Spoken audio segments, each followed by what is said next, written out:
Money-Making Secrets of Marketing Genius Jay Abraham and Other Marketing Wizards by Mr. X. When this book first came out back in the days, it was offered for sale at a few $100 price point, I believe like $300 or something like that. And contained within this book is Jay's core principles in which he used to generate business growth for himself and his clients that, as a result, have influenced many different business and marketing consultants and many different entrepreneurs and marketing and sales strategies, business growth strategies. Jay has been responsible for generating $20-something billion worth of additional revenue for his clients and himself in over the last 30, 40 years that he's been doing this. And probably anybody that you admire as far as a business growth expert or a marketing consultant or a successful entrepreneur has been directly or indirectly influenced by Jay's work, including myself. When I built my IT business, these principles that I had learned from my mentors and those that I followed came from Jay's strategies, a lot of them from this very book here. And it's this book that has been responsible for a lot of business success, and that's why the price point is reasonably so at a few $100s. This is not your average marketing book. This is something that is extremely powerful, and today we're going to get into a lengthy discussion on this book, as well as my experiences working with the Abraham Group since 2014 on various projects, including having the opportunity to host the live Q&A calls for Jay, in which I get to be on these calls, and there are hundreds, if not thousands, of questions that were answered, stimulating questions that Jay answered with marketing genius and precision to solve business problems. And having exposure to this was huge for me in understanding and dimensionalizing the things that we're going to talk about in this video, not just from a theoretical sense, but my own pragmatic application of this information, as well as being given the rare opportunity to sit in on Jay's live private one-on-one consultations. I went to New York to sit in on a one-on-one consultation. Jay charges 6 figures for 1 day of his time. $120,000 is his rate for 1 day of his time. And it is extremely valuable and deep stuff, mind-blowing stuff.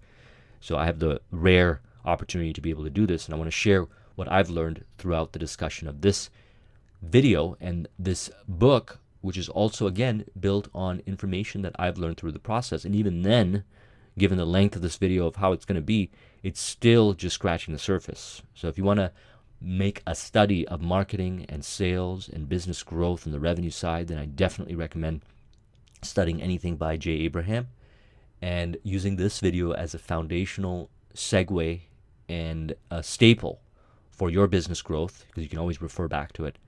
You can take the information, you can apply it, and you can come back to the video and get even more information and go and apply it and continue to build your business. Broken down into a number of sections.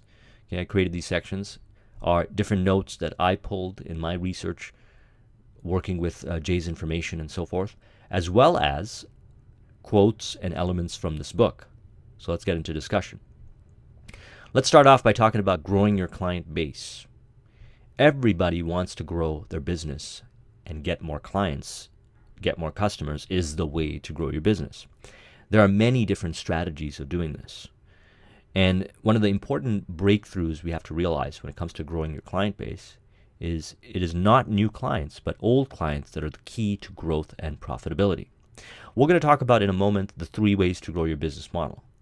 But one of the things we have to realize is that it costs, there's a large investment that need to be made to acquire clients in the front end to do that first transaction with you. And once that transaction is complete, the goal is to maintain that relationship, the relationship that you've built as a result of marketing to them, because they bought from you because they like you and they trust you. We want to maintain that so we can offer additional products and services to them, either ones that you create or ones that you can partner with somebody to create. And we'll cover strategies throughout this video to better serve them and create additional profit centers, increasing lifetime client value. For example, if you acquire the client on a front end on a $50 sale and it costs you $20 to do your marketing, well, you made $30. However, that's not where the real profit is. The real profit is the net result of delivering and fulfilling on that $50 purchase with the client, and then building a relationship with them and offering them higher price point items. And because you have a relationship with them, You don't necessarily have to invest that upfront marketing costs. You just need to reach out to them and do the various things that we're going to talk about here to further build that relationship. And thus, this will increase the lifetime client value. And if, for example, you know your numbers, and I did a whole discussion on the finance spreadsheet, I'll put the link in the description. Watch that video because I got a spreadsheet that helps calculate all this. If you realize that it costs you $30 to acquire a client and you're charging $50 on the first sale, then you can add more products and services to the back end, to the relationship of the client to better serve them.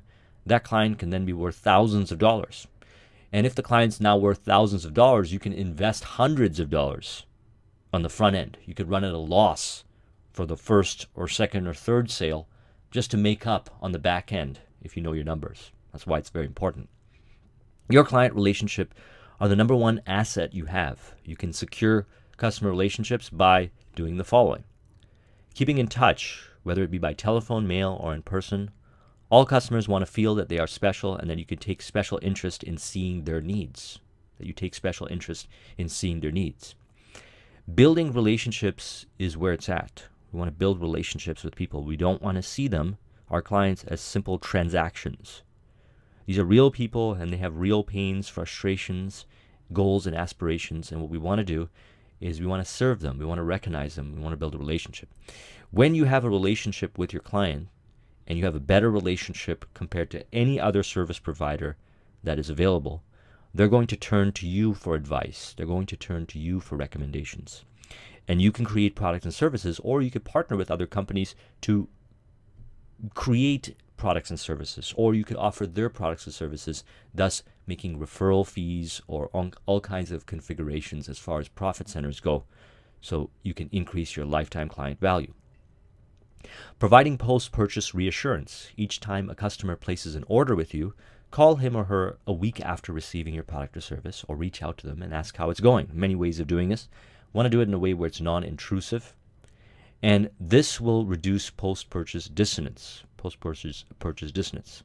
Now, what is post-purchase dissonance? Okay, this is when somebody buys something, they might regret buying it, or they might be like on the fence about it, and they wish they never did it, and so forth. So what we want to do is we want to offer reassurance. So here's some ways we can do it. Why do we want to offer reassurance? Well, first of all, they can get the most out of that product or service that you sold to them, number one. Number two, it further builds a relationship with them so they can like you and trust you further, so we can further sell more products or services that serve them, thus increasing your profits. So you ally any post-purchase dissonance, buyer's remorse that may be festering in the mind of your customer, his or her family or associates, when you reach out to them and you connect with them and you share additional information on how they can get the most out of your product or service. You dramatically reduce and perhaps eliminate the refunds, exchanges, or costly service expenses. You make the customer more receptive for your next offer. You develop a closer relationship with your customers and satisfy their cravings.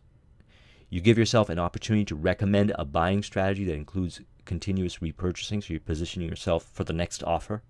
You get a chance to immediately upsell the client over to a more expensive product or service because perhaps what they bought will serve them to a certain degree, but they have something else, or you have something else you can offer that could serve them even better, and you have an opportunity now to upsell them, thus increasing lifetime client value. By offering a back-end sale, you can solicit a customer's referral. Okay, we're going to talk about referrals. One of the best ways to grow your business is to orchestrate referrals. When you get on the phone with them and you have a conversation, they have a great experience, you can ask for referrals. You can ask them to refer to you others that can benefit off your product or service. You can explain the use of your product so it'll be better used and reordered sooner. Perhaps this is a product or service that requires them to come back and buy again and again so they can get more benefit. By having this initial consultation with them or a conversation with them, you can help them get the most out of it and show them how continuous repurchasing of the product or service is in their best interest. Giving your clients the best deals and guarantees that you can possibly get away with. This is another way of building upon the relationship with your clients. Preferential pricing. See, once you've engaged in a relationship with a client and they trust you and they like you, one of the best strategies that you can deploy is to help them feel connected to you, help them feel that you are treating them different. Okay, nobody wants to be treated as a prospect after they've become a client. They want preferential treatment. So offering the best deals, guarantees, and preferential pricing on new products or services can be a great way of building this relationship and also increasing lifetime client value. Building rapport and trust, okay, being as honest with your customers as possible. Remember, people do business with those that are ethical and that they can trust, and thus this helps further secure the relationship with the client. Now, let's look at Jay's 3 ways to grow your business model. There are 3 ways to grow your business, fundamentally. Number 1 is to increase your number of buyers, clients, and prospects. Number 2 is to get clients to ethically increase their average purchase transactional value, which means that on the point of sale, they pay more for bundles or additional products and services that are at a higher price point, thus increasing your profit, but also adding more value to the client. Number 3, increasing transactional frequency, lifetime client value, getting them to come back again and again and again because you've built that relationship with them. As simple and pragmatic as these key areas of focus sound, there's an infinite way of combining them and working with them to grow your business. If you focus on these 3 areas and you make it a discipline to improve on each of these areas, your business will grow into areas where you never thought possible, but you will be able to serve your clients better, and you will be able to be way more effective in a marketplace or in a niche where clients are not being served this way. Increase the number of buyers, clients, and prospects. Let's talk about this. The goal here is to generate more leads and convert more. Okay, generate more leads and convert them over to clients on the front end. It costs a lot to acquire a client. A lot of industries are willing to pay a lot of money on the front end, and it costs, marketing, the consultative selling process, the various things that we got to do to acquire the client can be very costly. So thus we want to be effective at looking at the best sources for our leads, and we have to come up with certain strategies to convert them over to the client. Once they've been converted over our client, as mentioned, to provide assurance and follow-up so we can build a relationship with them so they can get the most highest and best use out of whatever product or service, so they can be educated to benefit more of what it is that you've sold to them, can be very beneficial in staging them for the next transaction and the next purchase, which is in their favor. Remember, we're not doing these things to be manipulative. We're doing this to create a long-term business growth strategy that's favorable to the client. It's all about the client. By making it inviting, easy, informative, non-threatening, educational, inspiring, and fun to do business with you, you'll lift your company above your competition. Here are some key things to remember when it comes to converting prospects into client. You cannot service too much, you cannot educate too much, you cannot inform too much, and you cannot offer too much follow-up or follow-through too far. Now, we have to do it in a way that is with the client and educational and inspiring and uplifting and actually motivates them, not in a way that's pushy. You cannot make ordering too easy. There's many different ways that you can do this. Improving your ability to consultative advisory selling, or improving your consultative advisory selling skills if you're doing it on the phone. Being very clear and specific on the actions that they need to take. And you cannot make calling or coming into your business too desirable. Now let's look at some methods that we could apply to increase the number of buyers, clients, and prospects. Let's talk about converting prospects so we can get deeper into it.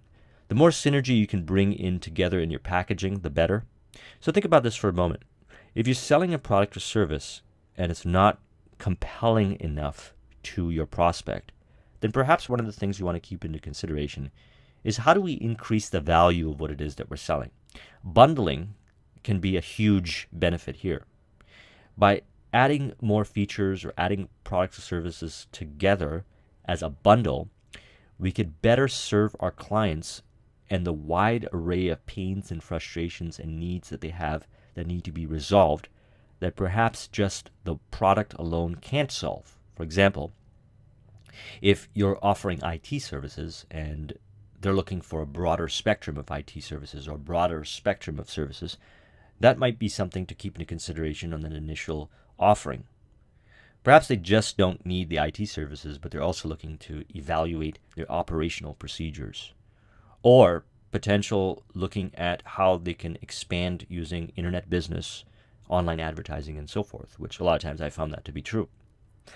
By approaching them and connecting with them and saying that we'll solve your IT issues, but we'll also provide packages if you're interested in, where we can look at the broader spectrum of needs in your business, and we can make a proposition to you that includes these other areas as part of the deal, that can be more beneficial for the client.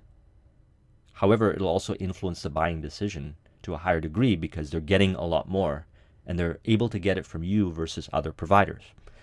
So depending on the kind of business that you do, how can you bundle different products and services together and offer that in the front end to provide more features that relate to the benefits? Remember, it's about the benefits, not about the features. It's the benefits that they're getting, to convert them over to a client.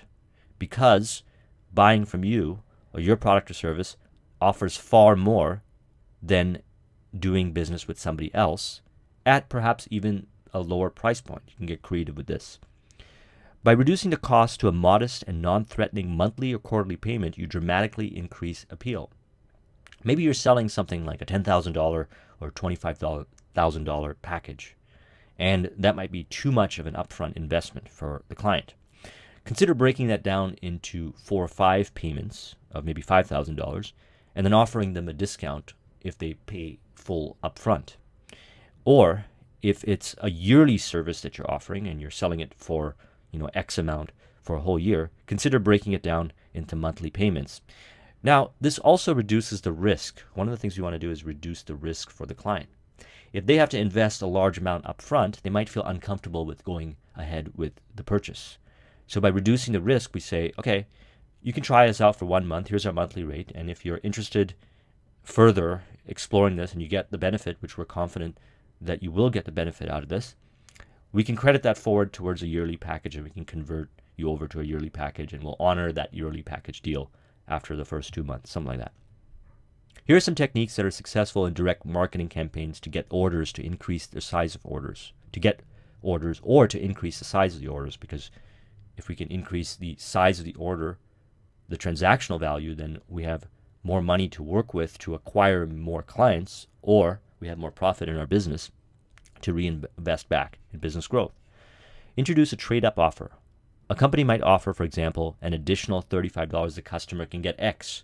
So if you buy this, but for an additional $35, you can get this, which adds more value to the client. Offer special packaging. This might include holiday, birthday, or special event gift wrapping or unique reusable boxes. Present a compatible item. After a sale is made on prescription glasses, for instance, try to sell the customer on a second pair of glasses at a discount. You see this when you go to retail stores. Buy the first pair of jeans and get the second one for 50% less. It's pretty compelling if you always go to the same place to buy jeans and you are going to buy them anyways. You might as well get 2 pairs and you end up saving. But they make an additional amount on that transactional by increasing the transactional value. Offer an extension. New car dealers and home appliance retailers, for example, offer extended warranties or extended service contracts. Make selective price increases. You might try raising prices of hard to get or hard to find products. Increase minimum order requirements. If you're a business-to-business office supply marketer, try increasing the minimum purchase requirements on selected products. Offer bulk discounts. Some of your customers will respond to bulk purchases if they get price breaks from you. Offer a premium or on specific purchases. For some customers, a free gift will convince them to buy from you. For example, you could give the customer a free can of auto polish when he or she purchases an electric buffer. Introduce bundle deals. Okay, computer marketers have increased sales by making bundled offers, computer, printer, software, paper, at a lower price than what the total cost of the separate items would be.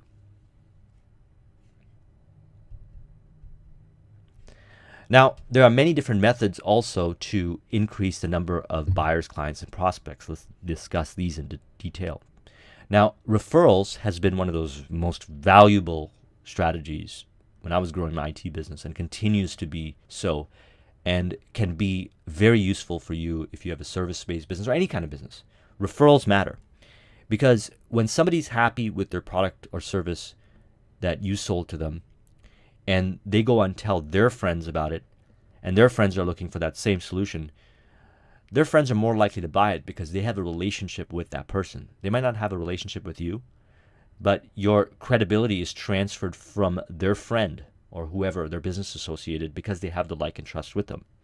So what we want to do is we want to orchestrate referrals. Most people and businesses spend all their time, effort, and money on conventional marketing, advertising, or selling programs, when a fraction of that effort and virtually no expense would get them many times the results if they developed a formalized referral system.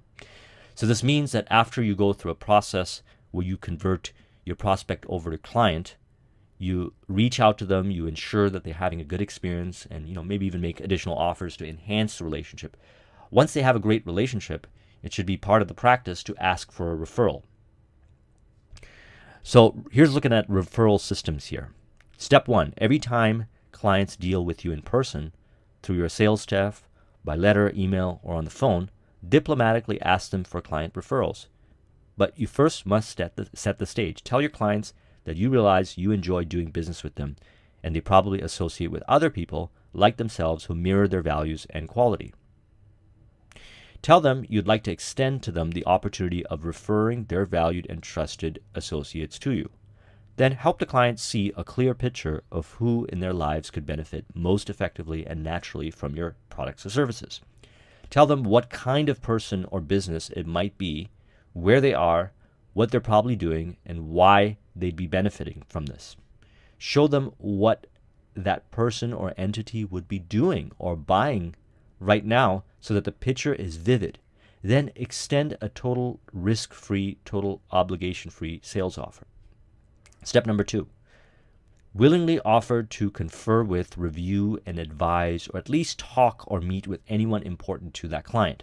Offer to consult their referral or let them sample or get a demonstration of your product or service in action without the expectation of purchase, so your client sees you as the valuable expert with whom they can put their friends or colleagues in touch with.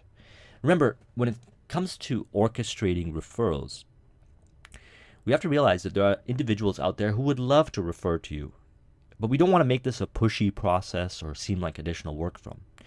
We want to keep into consideration that if we can enhance the relationship that they have with the person that they're referring to you, and that it's of pleasure and joy for them to refer that person to you, then they're going to more likely do it. In business, referrals are very important. So if you get a referral, it's important to treat that referral to a certain caliber of product or service deliverable so that it further enhances the relationship that they have with the person that referred them to you. A formal client referral system will bring you an additional immediate increase in clients and profit, and it doesn't cost anything to implement. A referral-generated client normally spends more money, buys more often, is more profitable and loyal than most other categories of business you could go after. So that's one of the most powerful ways of growing your business, referrals. And a lot of businesses do not have a referral-generating system and a way of orchestrating referrals that they use consistently. And it's important when you're generating referrals to see if you can acquire some clients that potentially have access to a large spectrum of people or businesses that they could refer you to. When I was building my IT business, one of the things that I did was I focused on accountants, because accountants have access to a whole bunch of businesses which they would gladly refer to you for IT services or whatever services, provided that they have a good relationship and a good connection and a good experience with you. And because the accountants have a relationship with those businesses, they're more likely to go out there and do the sales for you.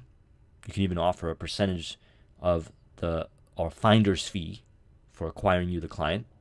But because they have a relationship with them and those clients trust the accountant, then they'll transfer that credibility over to you. Acquiring clients at a break-even upfront. So what happens is a lot of times businesses try to make a profit on the first sale. And as a result of it, they're missing out on an opportunity. What we can do is we can acquire sales reps or people out there to refer to us, clients and so forth, and give them 100% on the front end. Okay, give them 100% on the front end, or maybe even more, because we know lifetime client value. See, let's say you got a client and it cost you $50 to acquire the client, and you sell the product or service for $100. Now the 50 is whatever overhead and so forth. If you can find somebody and give them the other $50, they make $50 to acquire the client, you now have broken even. Now, if you have a line of products or services that you can create, that you can, if you can't create yourself, partner with others to create, that you know that that client can benefit from, as a result of that experience that they had with you on the front end, because you follow the various things that we're talking about in this video to build a relationship with them, so they're more likely to convert on additional product or service sales. Then what happens is that's all profit, or very high profit margins, because obviously there'll be some overhead on it. So as a result, it's great then to go out and acquire clients on the front end at a break even, because the net result of that is you're building a client database. You're building a database of buyers, and those buyers, those clients, have a relationship with you, and you can figure out how you can market various other products and services to them and create additional profit centers or increase the lifetime client value. Guaranteeing purchases with risk reversal. So risk reversal is essentially guarantees, okay, money back guarantees and so forth. One of the things that you might consider doing is remembering that, look, when two people come together and they want to participate in a business transaction or a business relationship, one person is usually saying, you take the risk, and the other person is saying, no, I don't want to take the risk, you take the risk. And when it comes to a client who's going to invest their money, what we want to do is we want to reduce the risk.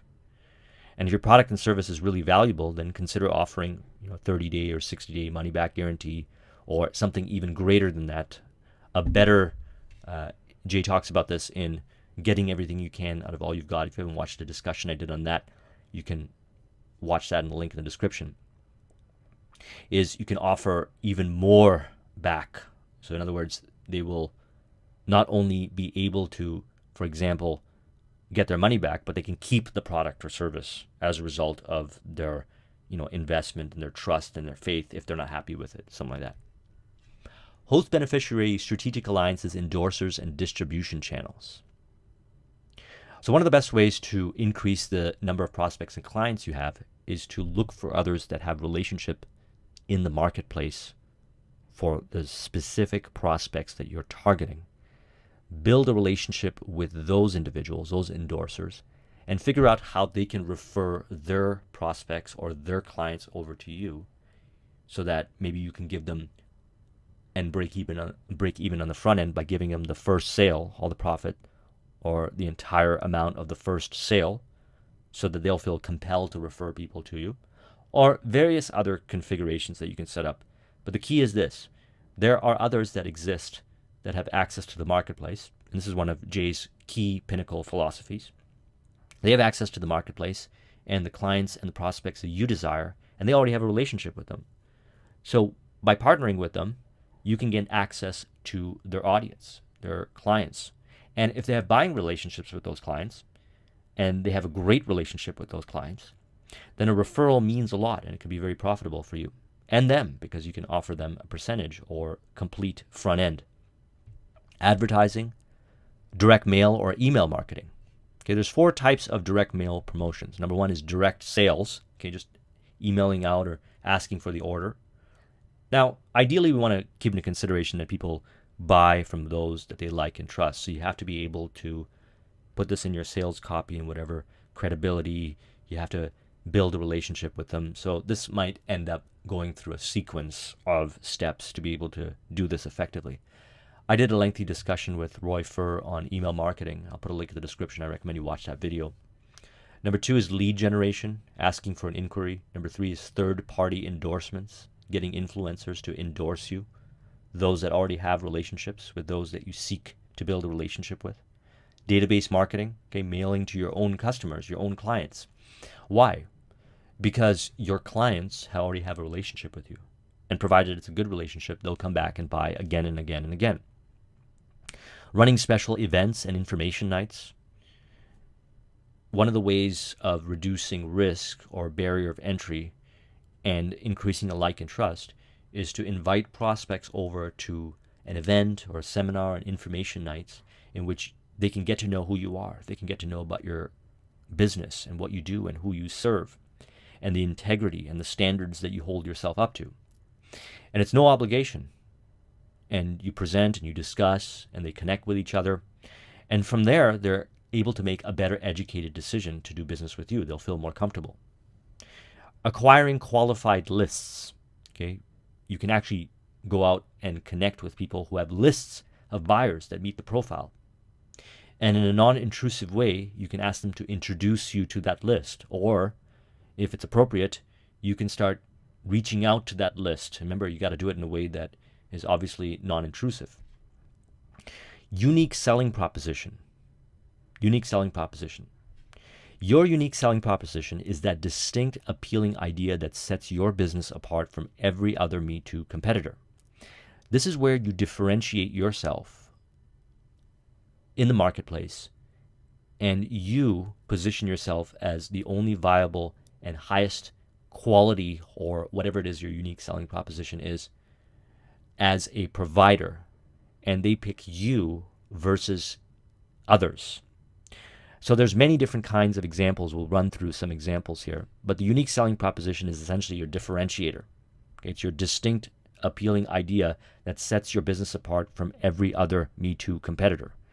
Here are some examples to stimulate you. Domino's Pizza. Hot, juicy, delicious pizza delivered to your door in 30 minutes or less, or it's yours absolutely free. Okay, they're saying that you're going to get this in 30 minutes or less, or it's free. Maybe the competitors can't deliver it in 30 minutes, and their schedule is, anywhere from between 30 minutes to 45 minutes. But Domino's Pizza takes the edge and says, for those of you who are looking for the pizza to be delivered in 30 minutes, we guarantee it. Otherwise, we're going to give it to you for free. That's a unique selling proposition. In the 1960s, Avis was struggling to come up with a marketing approach that would gain them the market advantage that they desired. They needed a unique selling proposition that was very powerful. After all, Hertz was head above them in size and in market share. What did they do? They came up with a USP. We're number two, we try harder, and they demonstrated that by extending themselves, by working harder, by giving better rates, by being more cordial and courteous. Nordstrom's built their department store's success through one basic unique selling proposition. If you have any problem with a purchase for any reason, bring it back for a no questions asked 100% money back refund anytime in the future. Anytime in the future, not in 3 days, not in 7 days, not in 30 days. If a year later you're dissatisfied, if 5 years you're dissatisfied, it's not a problem. And that's a very powerful, unique selling proposition. Financial advisor Howard Ruff built a $20 million newsletter empire back in the 80s by putting himself in a unique and a distinctive position in his marketplace. Most of the other financial advisors took the position that they were the big-time Wall Street pros, and they were trying to appeal only to affluent investors. Howard took the opposite approach, and said, I'm the financial advisor to the middle class, and I want to protect your interests at a different level. I know how hard you work to make the dollar. I know how important it is that you don't lose it. I know how critical your retirement monies are to you. I respect and approach your situation differently than anybody else.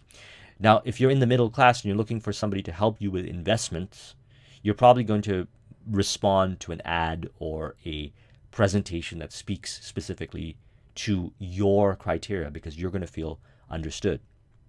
That's the power of the unique selling proposition. Some companies position themselves as having the best selection or the broadest array of buying options. Other companies may offer more limited selection, but their USP is low price or low markup. Other companies may decide that they don't want to be known for just price or selection, so instead they offer the finest quality at a higher but still reasonable price. Quality or exclusivity, even snob appeal, is a USP. Still, another firm may offer a product at a reasonable price, but their distinct selling appeal is that they offer better service, assistance, or installation help. So what is the unique selling proposition of your business, and how do you position yourself as a different segment of the marketplace solution provider that is at a distinct advantage to that particular niche of prospects, or that group of prospect, versus the other options available. Okay, you can niche down. For example, on this channel, I do very lengthy book discussions. You could say that in the marketplace of book discussions or support groups in related to books and whatnot, my unique selling proposition is I do lengthy discussions on deep elements that are pulled from experience. I do it in a format that's based on mind mapping. It's presented a certain way. And as a result of it, those that are interested in information presented this way are going to come to my channel. It might not benefit those that are looking for 5-minute book summaries and so forth. In my IT business, my unique selling proposition was that I wasn't an IT service provider. I was a person that would help them grow their business. I offer IT solutions, but that's just what I do to support them while I help them with their operations, while I help them and bring in other people to support me in my efforts to help them grow their business. They automatically position me as a better source of a service provider. The reason is because these were entrepreneurial companies, 5 to 10 employees and so forth, and they were looking to grow their business. Okay, so they were looking for all kinds of interesting ways of growing their business, and I had the ability to help them in this area. So by bringing me on as an IT service provider, I was not only able to provide those solutions, but they saw me as a person that can help them grow their business. A very unique selling proposition that other IT firms weren't offering. Increased perception with better client education.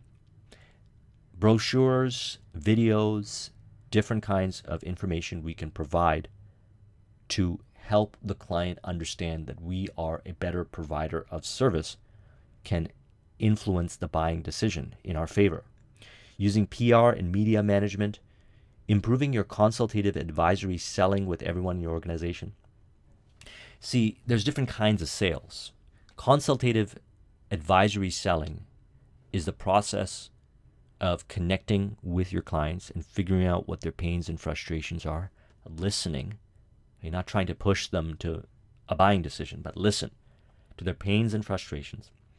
Understand that they have unique needs, and figuring out how to craft an offer, how to create something that serves them better than anybody else can serve them, that solves their specific problems, that helps them realize that maybe the decision they were going to make is not in their best interest, and perhaps they should look at some other options that are available. And here's why. It's a very consultative process, so that they can understand that you care about them and that you're looking out for their best interest, and you can see beyond what they can see, and you've helped them realize something, and thus, as a result of that, that's a better choice. Qualifying your leads up front. See, not everybody is a prospect. We have to have systems and processes in place, and we have to have criteria in place to determine what makes an ideal client. And we don't want to be pushing people into buying stuff. We want to realize that if we've got something really valuable, that there exists a prospect or a group of prospects that are interested, and they're just probably not aware of what we have to offer. And we need to position ourselves in front of them. So we need to be creative with our marketing platforms and who we ask when it comes to referrals from, position ourselves, and then set up a process so we can qualify them, so we can see if they really are a right fit, and then build a knowledge base of different elements that we're going to use as criteria when we're looking for prospects, which can help us in different marketing and advertising initiatives. Putting out irresistible offers, communicating more frequently with your clients, delivering higher than expected levels of service.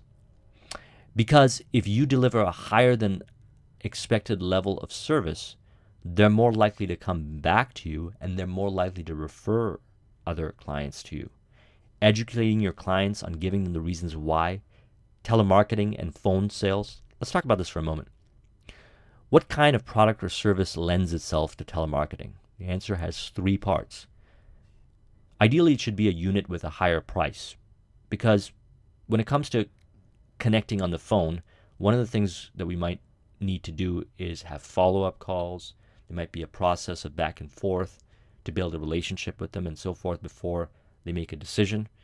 And so thus we need to justify that time, energy, and opportunity costs. So ideally, a higher price point would fit that criteria. There should be enough markup in it to pay the telemarketers a good commission so we can acquire good sales reps. After all expenses are taken out, there should be a healthy profit left. So the idea is we can put this as part of our process, part of our lifetime client value process of upsells and so forth. When they buy an initial product and they get value out of it and we build a relationship with them, perhaps then it's worth it to reach out to them over the phone and make an offer for a higher price point item. And because it might take a little bit more effort and require you to have more presence and awareness, utilization of your time, energy, opportunity costs, and resources, you need to be able to make a profit on it. And that additional process, which is taken up by consultative advisory selling, can be beneficial for you if your price point is high enough and you can get the return on it. Learning to ask questions as you talk to your prospect is the best way to sell. Keep the following 9 points in mind as you refine your telephone skills. Number 1, develop a plan. Before placing a call, be aware of exactly what it is you want to learn before the call is over. And you get better at this with practice.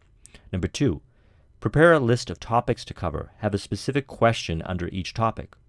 Number 3, ask permission. It's common courtesy to ask the customer's permission to ask questions. We don't want to be intrusive and pushy.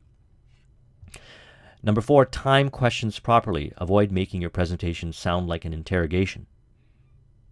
Next, begin with broad questions, then relax the prospect and get the ball rolling. Then your questions can become more specific as the prospect reveals certain needs and concerns. Number 6, build upon your previous answers. Your feedback shows the prospect that you're listening. Number 7, balance the number and type of questions through. Though asking too few questions isn't a good practice, too many questions can make the prospect impatient for you to get to the point. So you got to find the right balance depending on the prospect, depending on the industry, and so forth. Number 8, don't ask manipulative questions. Okay, they insult the prospect's intelligence. And number 9, be relaxed and conversational. Always let the prospect finish talking and listen carefully. That's very important. When you let the prospect finish talking and you listen carefully, you will further build like and trust. Here are some additional pointers from the book as well. In telephone sales, you don't have the advantage of body language, so tone of voice and rate of speech are critical. A good personality, the ability to build confidence, and to be in charge and to work towards a close are necessary for phone sales. You must go through the right person, see the one who makes the buying decision, expect to be confronted and rejected by many secretaries. Listen to what the other person is saying, then respond to his or her needs accordingly. Answer questions by asking questions. If I understand you correctly, you would be interested if this is correct, or if I could provide the service for you at a price below market with no risk on your part, is there any reason why we couldn't do business, or something like that? Read back information. Don't assume that the person you're talking to understands. Keep asking, am I making myself clear? Does this make sense to you? Do you agree? Don't try to sell anything that is too technical or complicated over the phone. Keep it simple. If you have to do Zoom or do presentations, use visual aid to help people understand. Don't assume that they can visually map it out just because you have a technological background and you're able to do so. Don't think that the decision maker has that same ability, so you might have to use visual cues. Ask for action. Offer choice between two alternatives. Anticipate objections. Make it easy to say yes and difficult to say no. Use post-purchase reassurance as soon as you've sold the customer. Remember this, very important. Follow up by telephone. Purchasing commitment in writing. Verbal commitments are easily and quickly forgotten. Now, related to that, one of the things that can help us increase the amount of clients is actually building a powerful sales force. Let's talk about this. Building a sales force, a team of individuals that do the selling for you. Now, if you're starting out in business, then you're going to want to dedicate a percentage of your time, arguably a large percentage of your time, selling, because that's how you're going to drive the business. And in the process, you want to refine and create a system that you could train over to other sales reps that you acquire and bring onto your team who can drive more sales while you focus on other areas of your business. So here are some guidelines for getting the most out of your salespeople. Make sure salespeople understand that you won't settle for less than 100% commitment from them. If your sales rep aren't the best salespeople they can be, they'll never be able to sell at their maximum potential. So your goal is to grow the sales reps, is to be committed towards their success, is to support them. Don't just let them do their selling and check in on the numbers. Get really granular and involved. It's very important because this is what drives your business. Encourage sales reps to emulate a top-selling sales rep. Identify who they are. And by using a respected, high-performing salesperson as a role model, sales reps can pick up the techniques that lead to success. So identify who your top sales reps are and model them. Figure out what they're doing best and help them train others, and train others based on their principles and techniques and philosophies that they use. The sales rep should develop a pre-call selling plan, which is based on the known characteristics and needs of the specific customer, because everyone's different, especially if you're doing big ticket sales. We don't want to treat people like scripts, just running off a script. We want to treat people as human beings, as complex human beings, but still keeping into consideration the key important points to cover that influence the buying decision. Reps should attempt to encourage buyers to discuss their problems and needs. Once the salesperson can get buyers to talk about their problems as they relate to the product, the sale is practically made. To generate repeat business, your salespeople have to demonstrate to the buyers that they are better than anyone else at fulfilling needs and solving problems. So you're not just selling stuff as a sales rep. You are a problem solver. The client sees you as the go-to person that can help them. If you sell a product or service, or if your sales rep is selling a product or service on behalf of your company, then your client has to feel that if there's an issue, they can go back to the sales rep. And you got to set up systems accordingly to provide that kind of support. Reps should have quick access to information, both from within and outside your company, so they won't look like they're unprepared and so forth. Here are the 7 motivational forces to which people respond to. Acceptance. You want to incorporate this in our selling. People want to be reassured that they are needed. Accomplishment. They derive pleasure from a task completed. Environment. They have great desire for pleasant surroundings and friendly associates. Recognition. They need praise. Responsibility. They want authority, security. They are deeply concerned about the future. And status. Status symbols impress them.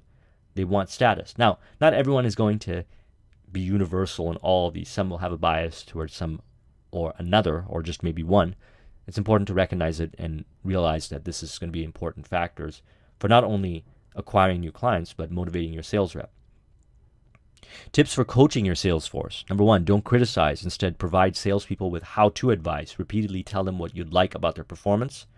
Build their self-confidence. Remember, we're as entrepreneurs, we see ourselves as a person that grows other individuals in our companies. We don't want to just bring people on and just kind of treat them as employees that we're not interested in growing, but they've got to bring the goods, and if they're not developing or they're growing, we just get rid of them.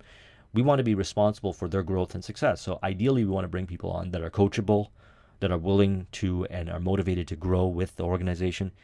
And we got to get really good at communicating effectively and training so that we can develop and enhance their success and their careers.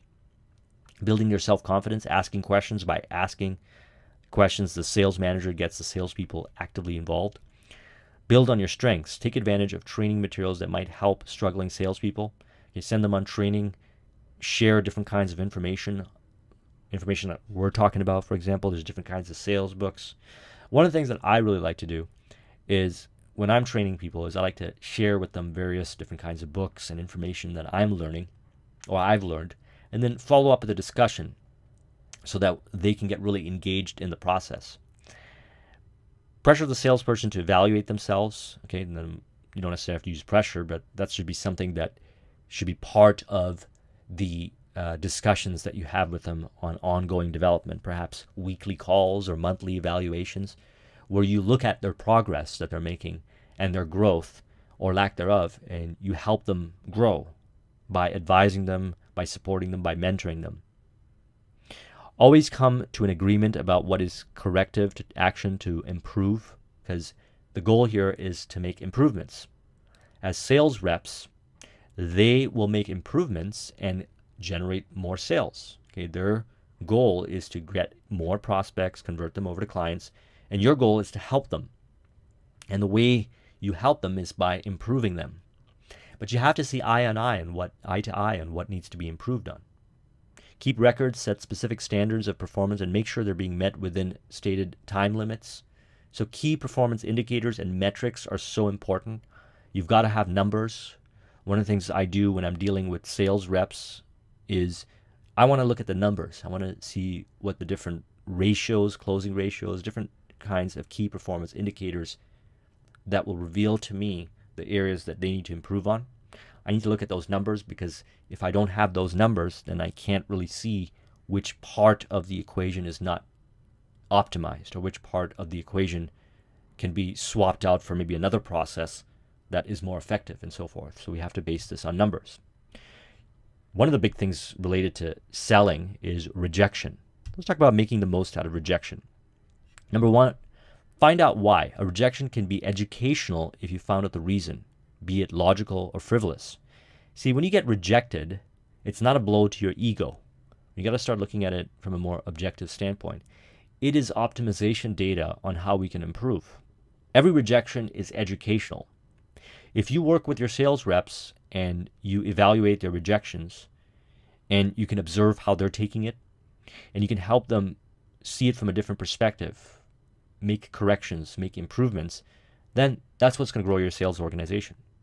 Find out if the competition is meeting the customer's needs and learn how. It is crucial to identify and pinpoint and satisfy customers.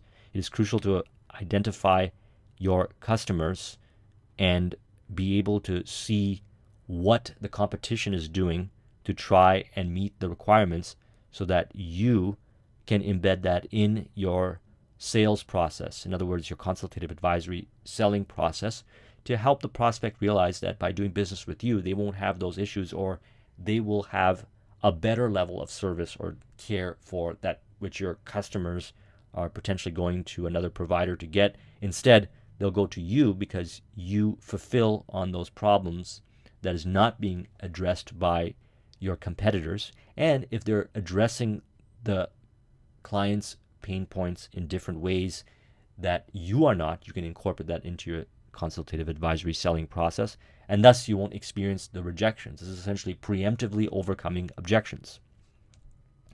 Exit gracefully from a non-productive sales call, because time of the salesperson is most important asset. Identify sales calls that are mistakes. See the interview from the buyer's perspective and listen between the lines. Leave the door open. Try to end the sales call in a positive note. Now, let's look at some strategies, 6 key strategies for dealing with rejection. Divorce your ego from the sale. Remember that the prospect is not attacking you personally. Realize that the intimidating prospect you are facing may have a lot of problems. Remember, these are people that we're dealing with, and they've got a lot going on in their lives. And so if they reject you and they may come off as being harsh towards you, that they probably have a lot of things going on in their life, and they just don't want to deal with making a decision towards a sale, and they might end it abruptly. Don't automatically assume that the problem is on your end. Okay, really evaluate, apply some critical thinking. Plant a lot of seeds. Salespeople who generate a lot of activity have little time to mourn over the loss of one sale. Anticipate rejection so you won't be overwhelmed by it, and give failure minimal attention and keep on calling. Okay, the key to being successful at selling is to get rejected, look at the optimization data, evaluate, and get back and do it again and again and again. And you'll continuously make improvements. You make improvements in your communication skills. You'll make improvements in the various points that you bring up to influence a buying decision. You can get better at overcoming objections preemptively, and so forth. Number 1. Here are 11 top-notch suggestions to improve your listening skills, which is very important when it comes to consultative advisory selling. Most of consultative advisory selling is listening, because the goal is to ask questions stimulate responses from your prospects and listen and try to find their pains and frustrations. A lot of listening. And then from there, craft the offer. Number one, let your customers tell their stories first. Remember, you can't listen and talk at the same time. Listen for psychological needs. These are needs other than what the prospect may mention. Listen for the main ideas. What is central to the prospect? Don't lose concentration and miss the speaker's main message. Take brief notes regarding important data. React to the message, not the person. Don't allow the mental impressions of the speaker to influence your reaction. Number 8, listen selectively. Listen in such a way that you can uncover hidden messages. Number 9, relax. When the prospect speaks, try to put them at ease. Number 10, don't criticize your customer's point of view. And number 11, listen attentively and ask good questions. These are different elements that can help you with the selling process. Now, risk reversal, as we mentioned earlier, is one of the important factors for influencing a buying decision. If we could reduce the risk or eliminate the risk over to the prospect, they're more likely to take an action. So Jay talks about the better than risk-free guarantee, which enables you to do something that a basic guarantee or risk reversal approach does not. When you utilize a better than risk-free guarantee, you're acknowledging and rewarding the client for the value of both his or her time and faith expended in favoring you with his or her purchase decision. When you tell me that if I am dissatisfied for any reason whatsoever, you will not only give me a full and immediate return on my purchase price, but you promise me an additional reward on top of that, a compensation incentive for having taken the time, effort, and faith to purchase in the first place, I'm impressed. So that is a better than risk-free guarantee. And it's less likely going to lead to a no, because it shows that you're committed to the success or the results of your clients, and you're so confident in what it is that you're offering, and you know that they're there in front of you because they want to get the results. They're just apprehensive on making a decision because of taking the risk, and by offering them a better than risk-free assurance proposition like that, they will more likely take you up on it, and they will feel more confidence in you. When two parties come together to transact, always remember, one side is always taking or asking the other, consciously or subconsciously, to assume more of the risk. If you ask someone to take on all the risks, the first inclination is not to buy. And when you're influencing a buying decision, remember that their money is seeming like a greater risk. And so thus we want to reduce the risk by incorporating the better than risk-free guarantee or any kind of risk reversal to reduce that barrier. Here's some examples. Did you ever subscribe to a magazine or newsletter and the reason you subscribed was because they gave you a 30, 90, or 60-day, no questions asked, 100% money-back guarantee? That's a risk reversal. As president of Chrysler, Lee Iacocca took only $1 annual salary and stock options that would pay off only if he improved the company's bottom line. This is the proposition that he made to reduce the risk for Chrysler because he was confident. When you're reducing the risk, you've got to have something that is actually going to be able to be something that you can fulfill on, that is of such a high quality that the client won't need to revert back to exercising that guarantee that you promised. So we looked at various ways that you can increase your number of buyers, clients, and prospects. Now let's talk about getting clients to ethically increase their average purchase transactional value. So we're not going to get into as much detail as we did with the first one, but we can offer larger units of sale. So for example, we can offer more items bundled together, combinations being the next point, and as a result of it, they're going to spend more on that initial transaction. Using point of sale promotions or their equivalent. You'll see this when you go to stores, is you're about to buy some things and you'll see a little display, and on the display there'll be a special offer or something that's only positioned by the cash register, so you'll pick that up like an impulse buy. Now, those work really well because that's when you're making a buying decision, you're more likely to take an additional product or service at that point of purchase. So for example, when you go and buy a car or used car, they usually bundle or they offer you these other additional services like detailing or maintenance or something. Bundling products and services together. Remember, we want to do this in a way that adds more value to the client, because if you do this in a way that just comes off as you're just trying to add more stuff over there, you're going to break the connection, break the trust that you've had established to move your prospect over that buying decision. You can increase prices. Now, when you're increasing prices, it's important to increase prices based on value, not just increasing prices because you feel like it. There are many ways of increasing your value. Better marketing. You can add more features that result to greater benefits to your clients and thus warrants increasing the pricing. Exclusivity. Perhaps your time, your resources are less available now and thus increasing the prices increases the value, because Cialdini's scarcity principle, thus what is rare we hold to higher regards, what is limited quantity and limited availability we're willing to pay more for. This is why when they release products and services, sometimes they release it in a limited quantity. Changing your profile of your products and services and offering greater or larger units of purchase. Number 3, increasing transactional frequency, getting more out of the relationship. Here are 6 ways of doing this.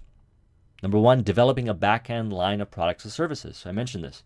You can make money on the front end, or you could break even on the front end and realize that you've now created a relationship with a client, and provided that you delivered good value, they're more likely to come back and buy other products and services for you. So you can create a back-end product lines of service. The next thing we want to do is we want to communicate personally with our clients. We want to reach out to them on a regular basis and seek to find any kinds of pains or frustrations that they are having with either our dealings with them or any area in their business in which you are responsible for and you can solve, or you could potentially solve. And even areas maybe outside of the scope of what you do, because there's always possibilities to work referral deals or partnership deals in which you could provide a service or partner and bring in other consultants or whoever to provide that service under your brand, or even make a referral in which you could work a referral percentage deal, or just make the introduction just to help solve the client's problem, knowing that there'll be a transference of credibility over to you and it will position them as a higher trusted advisor to them because you are known as a problem solver. And as an entrepreneur and as a business owner, you are essentially a problem solver. So the more problems that you could solve for your clients, the better and more valuable you will be to them, and the more likely they will be excited about referring you to others. And the opportunities will continue to grow for you as far as creating profit centers. And this ties into the next point, endorsing other people's products over to your list. So what happens is, because we want to increase the transactional frequency, it's not just our products and services that we can offer or create, but it's others. We can make referrals. We can partner with others to create products and services by utilizing their assets and combining it with our assets. That can be intellectual capital, relational capital, or different kinds of opportunities that exist for fulfillment and so forth, which you might not be able to do, but if you partner with somebody else who has a fulfillment team, you could do that, and then you could work a revenue split or a percentage on profit split or a finder's fee, and as a result, you can turn another level of profit, or you can increase the value of the client because you'll be making more money on the back end. Running special events, getting them to come to special events so you can do presentations. Perhaps it's new products and services that you have to offer, or you could pool a number of vendors together and invite your clients over to that event. It could be an online event, it could be an offline event. And what you could do is everybody will be sharing the different products and services that they have to offer that potentially can benefit the clients that you have. And, this is one of the important things to study, is just look at what they buy before buying from you, during the point of sale, after they buy from you, and instead of buying from you, because they will have a need to buy other products and services for their business if there's B2B, or if they're just a consumer market, what else are they buying? And if you can pool people together to promote their services over to your clients, maybe work a deal, you can also build further relationships with those other vendors, which you can create interesting strategic alliances. So running special events can add more profit over to your bottom line. And it could be a fun and an engaging way for your clients to meet each other and build relationships with each other, as well as you further and build a relationship, because it can be a fun experience.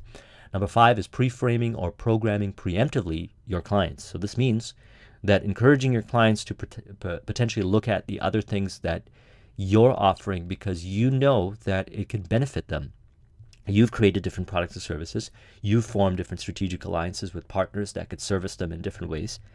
And as a result of it, letting them know that, hey, I might be making some recommendations for things that you might want to consider because we've evaluated that it will help you, and framing them and getting them ready for those kind of promotions can be really valuable, because that way they know, and because they have trust that you will serve them, they're ready to consider these kind of options that are available that are coming up.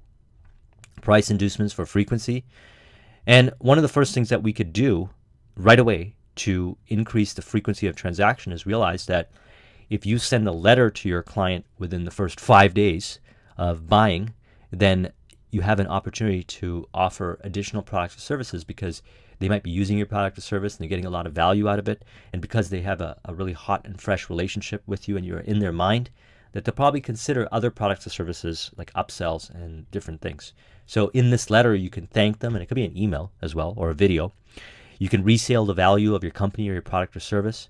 You can assure them that the prudence of purchasing the product or service, and letting them know of the different ways that they could use the product or service, how they can benefit and get the most out of it.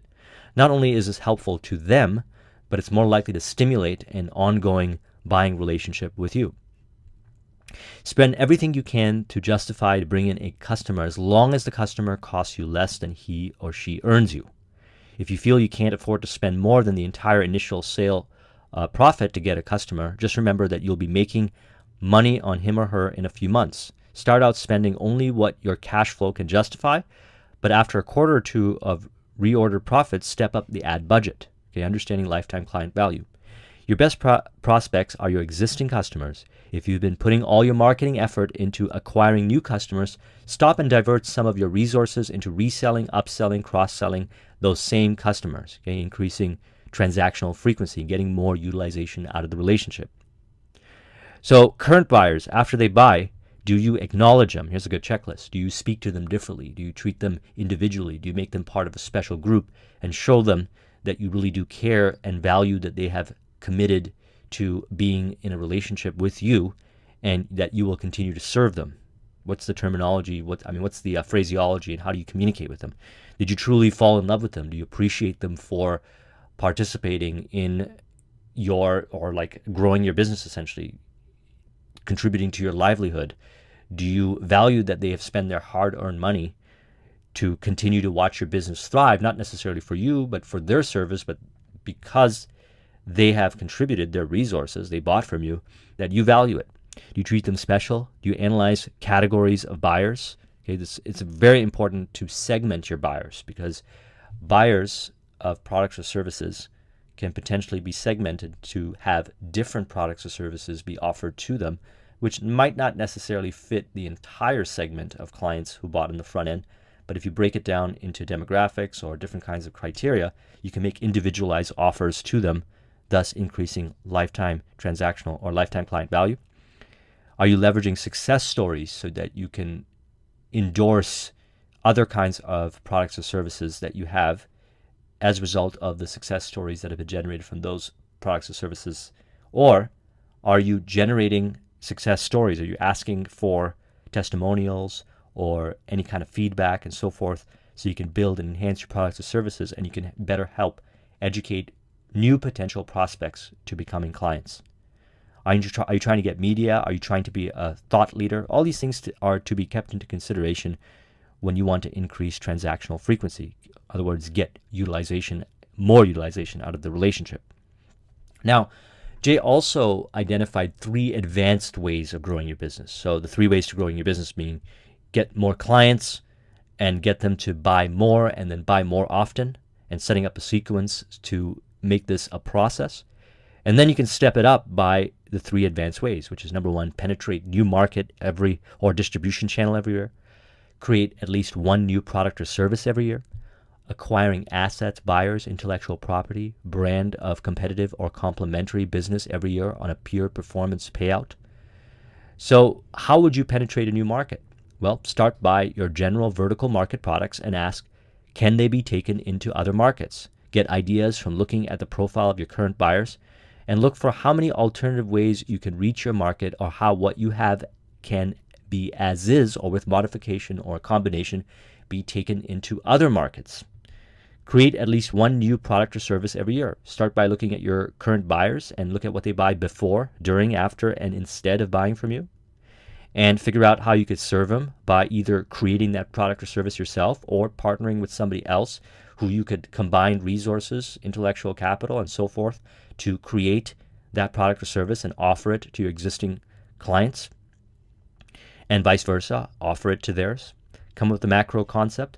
A product from scratch takes more time and logistics. However, you can find people who have expertise with products but poor salespeople or marketers and acquire the rights and modify their product to fit the needs of your client base and sell it to your client base.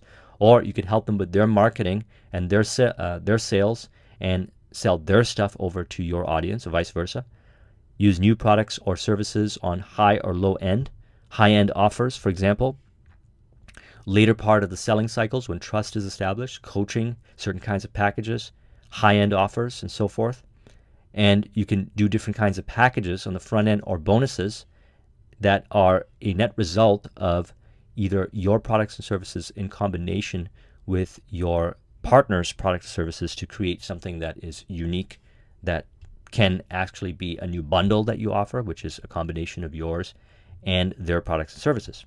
Acquire assets, buyers, intellectual property, brand of competitive or complementary businesses every year on a pure performance basis. So again, start with a general list of buyers and look at what they buy before, during, after, instead, to give you a indicator as to what kind of products and services will be best suited. List the companies in those fields. Okay, remember, your problem is the solution to somebody else's problem, and show them that they will make a lot more money with you than by doing it themselves. And if possible, go to larger companies. Approach on doing an earnout or percentage on sales or flat rate that is based on sales generated to make it that you reduce the risk over to them and show them that you're not competitive but complementary.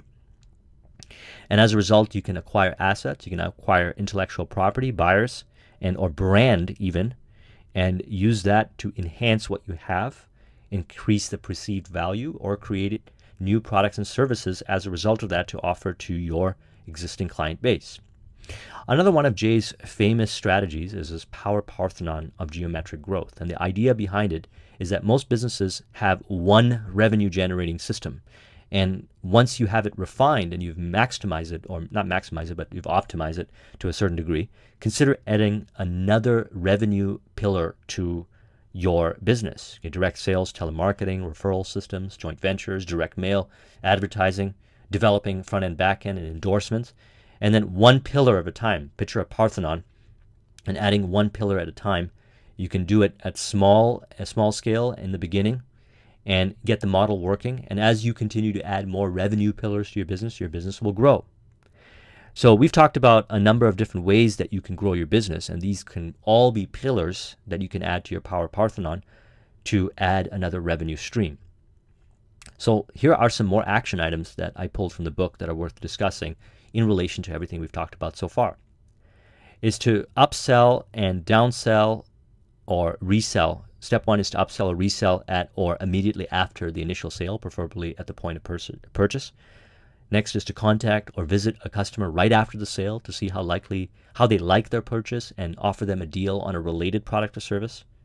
Secure the rights to high profit and repeat type products or services that are logically suited to your new customers, and follow up with calls, visits, or mailings to see those other products.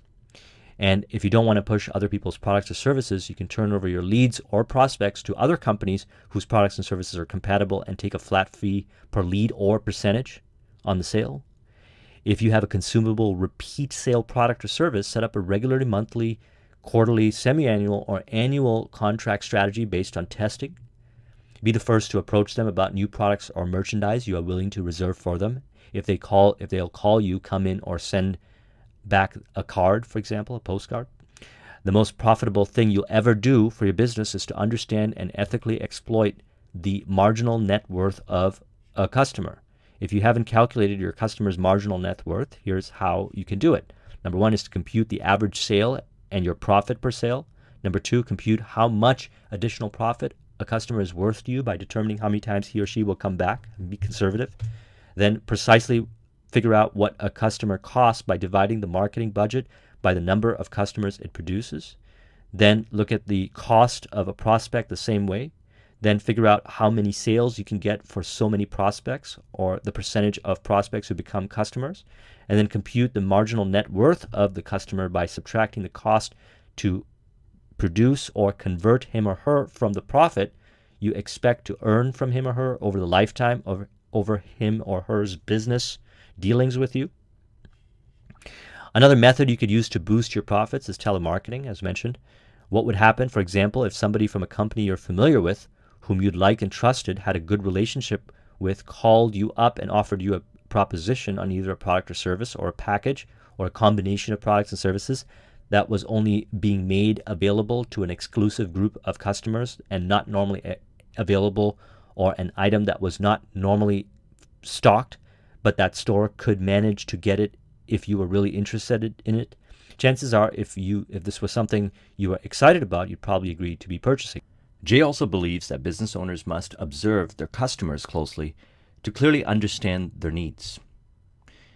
Spending an entire day with a client can teach you a lot about what their pains and frustrations are, what their hopes, their desires, how they believe reality to work, their business operations, how their staff operates, the procedures that they have in place, and it can help you uncover many different kinds of opportunities for ways that you could serve them, either by allocating your resources to help them, or to find others that you can partner with that you could serve your clients better, either through a referral or just bringing them in to helping them solve their problems. You position yourself as the trusted advisor in the eyes of your clients. And many other businesses do not want to invest this kind of time in getting to know the clients. However, it's important to realize that if you invest this kind of time with one client, then you'll probably find similarities of the kind of clients you want to target, the different prospects that you want to target that are similar to these kind of clients. And that will help you with your marketing and advertising efforts, because you'll be better equipped with data to go out there and look for various different kinds of platforms or different places where other prospects exist that are similar to your clients. So doing some research when it comes to working with your clients and actually investing time by being on site with them can pay off by giving you a really deep understanding of how their business and industry works, and also help you with identifying key elements that make up identifying the prospects that you want to target. One of the things that I did when I was building my IT business is I had a section of my business where I would create point-of-sale systems for restaurants and cafes. And a handful of times I spent the day working in the restaurant, just to get a feel of how they operate and how they interact with the point-of-sale system, and looking for various kinds of opportunities to optimize the point-of-sale system, which was built in an open source software called OpenBravo, to serve the clients better. This is the kind of information that I would not have been able to gather by interviewing the clients, because they don't see it from the technology perspective. And a lot of times they might be too involved with what they're doing that they don't see the other opportunities for efficiency, because their time, energy, resources, opportunity costs is allocated elsewhere. So by you going in, you're looking at it from a different perspective while experiencing what it's like to actually be operating the business with the client. Going out to the selling floor and handling about 2 to 3 dozen sales transactions once a week to better comprehend what the customer's interests are and what motivates them to buy. If you have an entrepreneurial organization, or just an organization in general, it's worth investing time if you don't do the sales. Although I believe it's good to get good at sales in general as an entrepreneur. But if you have outsourced it, or if you've brought somebody on to help you with managing a sales team, going out and actually doing some sales calls or being involved with the selling process can help you identify efficiencies, inefficiencies, opportunities that may exist that you can optimize. And perhaps there's different kinds of growth potential with your sales reps that you as an entrepreneur have identified, but maybe your sales manager or your sales team has not identified, and you can bring in proper training or education to grow your sales team. You should also take customer service calls and reread all the indicative customer complaints. See, when your clients are reaching out and connecting with your team and they're resolving issues, it's unreasonable to assume that they're going to report everything to you. So what happens is you can get very disconnected from your clients. And remember, any communication that you have with your clients is going to give you lots of optimization data for your business. So what are the different ways, Jay is saying, that you could interact with your clients to gather valuable data to change aspects of your business, to evolve aspects of your business to a higher degree of output, for a higher degree of service to your clients, to grow your business further? New opportunities to grow your business, sales opportunities, new markets that you can tap into, and even optimizations to improve your operational efficiency so you can get more yield, so you can put processes in place, reduce unnecessary expenses, and increase the lifetime client value. Because if you're hearing out and you're participating in interacting with your clients and you're trying to really go deeper with the complaints that they're putting out there or any kind of frustrations that they're having, you can identify different areas where you could resolve. And then what happens is that increases the bond, like and trust, between you and the client, which then is going to increase the likelihood they're going to come back and buy other products and services from you. So now let's get into the next point, education-based marketing. The cornerstone for your marketing plan, according to Jay, should be to educate your client. You first educate them on your products or your service. So you don't assume that your clients understand what you do, how you do it, who you serve, and why they are a great match for what it is that you're offering, your product or service. Now, they might be in the market and looking for certain kinds of products or services, but what they're really looking for at a deeper level is someone to serve them best. And by serving them best, you have to remember that a lot of times they don't understand deeply the various scope of elements that can make the service experience even better for them. So you have to educate and connect how you differ, okay, unique selling proposition. How do you differ from the rest of the marketplace offering the same products or services, and how can you serve them better? So let's discuss these elements, and this is all part of education-based marketing. Taking your customer by the hand. People need to be explicitly told how to act to obtain your product or service. Therefore, it is incredibly important to incorporate this in every sales call, letter, commercial, or personal contact. If you are reaching out to prospects and you are connecting with them, it's important to give them education in the discussions that you're having with them to help them understand how what you have to offer can better serve them. What is the unique way you can go about serving them better than anyone else? And if you can't do that, perhaps there's some opportunity to find different ways that you could serve them. Now, always remember, it's about them. It's not about you. It's not what you think you got to do to serve them better. It's about what will actually serve them better. So you got to get out of your own head and get into their mind, into their heart, and figure out what those pieces are. And then when you've established that connection with them, you got to give them a very specific call to action, an action to take. Whether it is buy the product or service, or join an email list for sending more information, or if it's social media, ask them to follow you on a certain platform so they can get more information and connect with potential other buyers so they can experience what it's like to deal with you. There always should be a behavioral change or an action that needs to be taken. And this should flow very naturally. It should flow very naturally. And different actions for different prospects. Okay, so sometimes what happens is it might not be appropriate to ask for the sale, especially if it's a big ticket item. Say you're selling something for $10 or $20 or $30,000. If you get on a phone with a prospect and they've never met you before, unless they're really qualified and you have just a really high level of an ability to convert, and it has to be reasonably so it can't be just manipulative because we don't want to do that, then what happens is they're getting to know you. They have to decide whether you are trustworthy to invest $20 or $30, $40,000 of their capital. And so they're getting to know you. So there's a lot of back and forth. And a process like that, a big ticket sale, can span multiple calls. It could span even weeks and maybe even months. And so that being said, you got to be able to, at each one of those calls, move the process forward towards the sale. And it could be different call to actions. It could be, well, think about it, take it back to your team, and I'll connect back with you next Thursday. So we can actually pick a time right now. What time is good for you where I can contact you next Thursday? That's still a call to action, and it's very specific and it's very clear. It helps them understand that you come from a place of authority.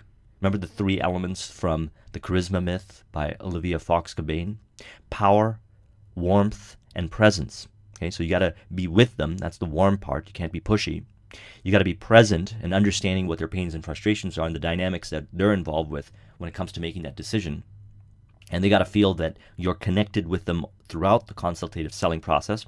And power meaning that you've got direction. You're going to lead them. You're going to take responsibility to lead them. And clarity and making sure that they understand the call to action and what they need to do next is very important. Otherwise, you'll come off as not being reliable. And you might just end up losing the sale because perhaps they were interested, but because you didn't move them down the next step of the process, they will just move on to something else that they're going to doing and not really get the value as a result of doing business with you.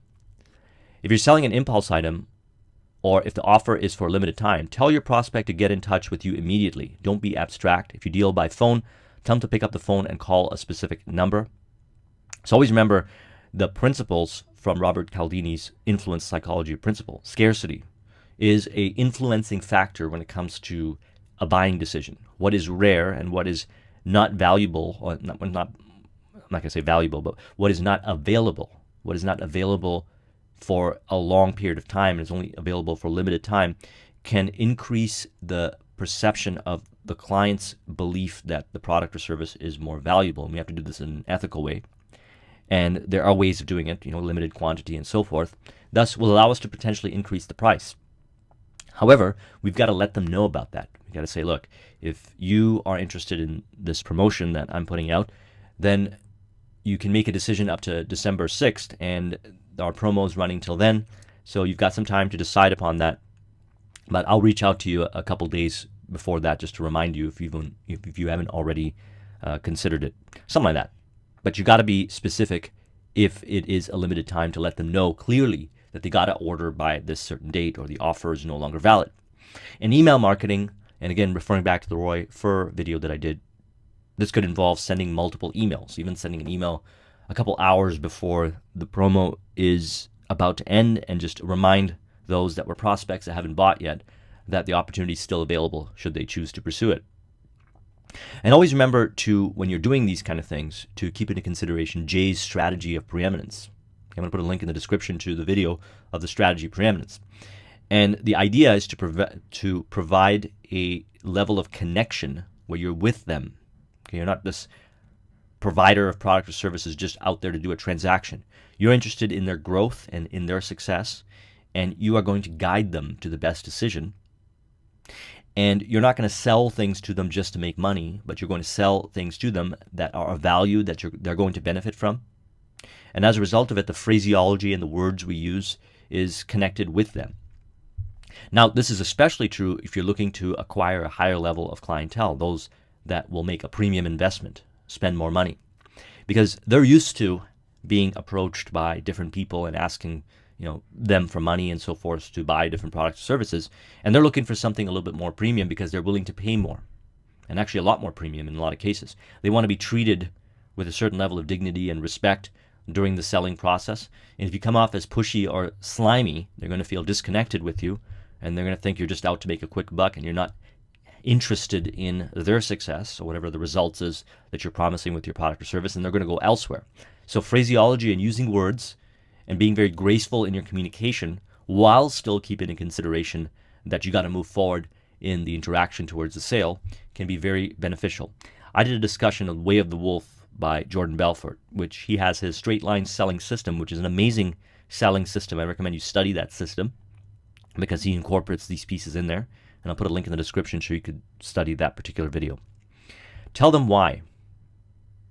Whenever you make an offer, ask for the sale, run an ad, have a salesperson make a proposition to a customer or prospect, or offer a product or service for a sale at a specific price, Always tell them the reasons why.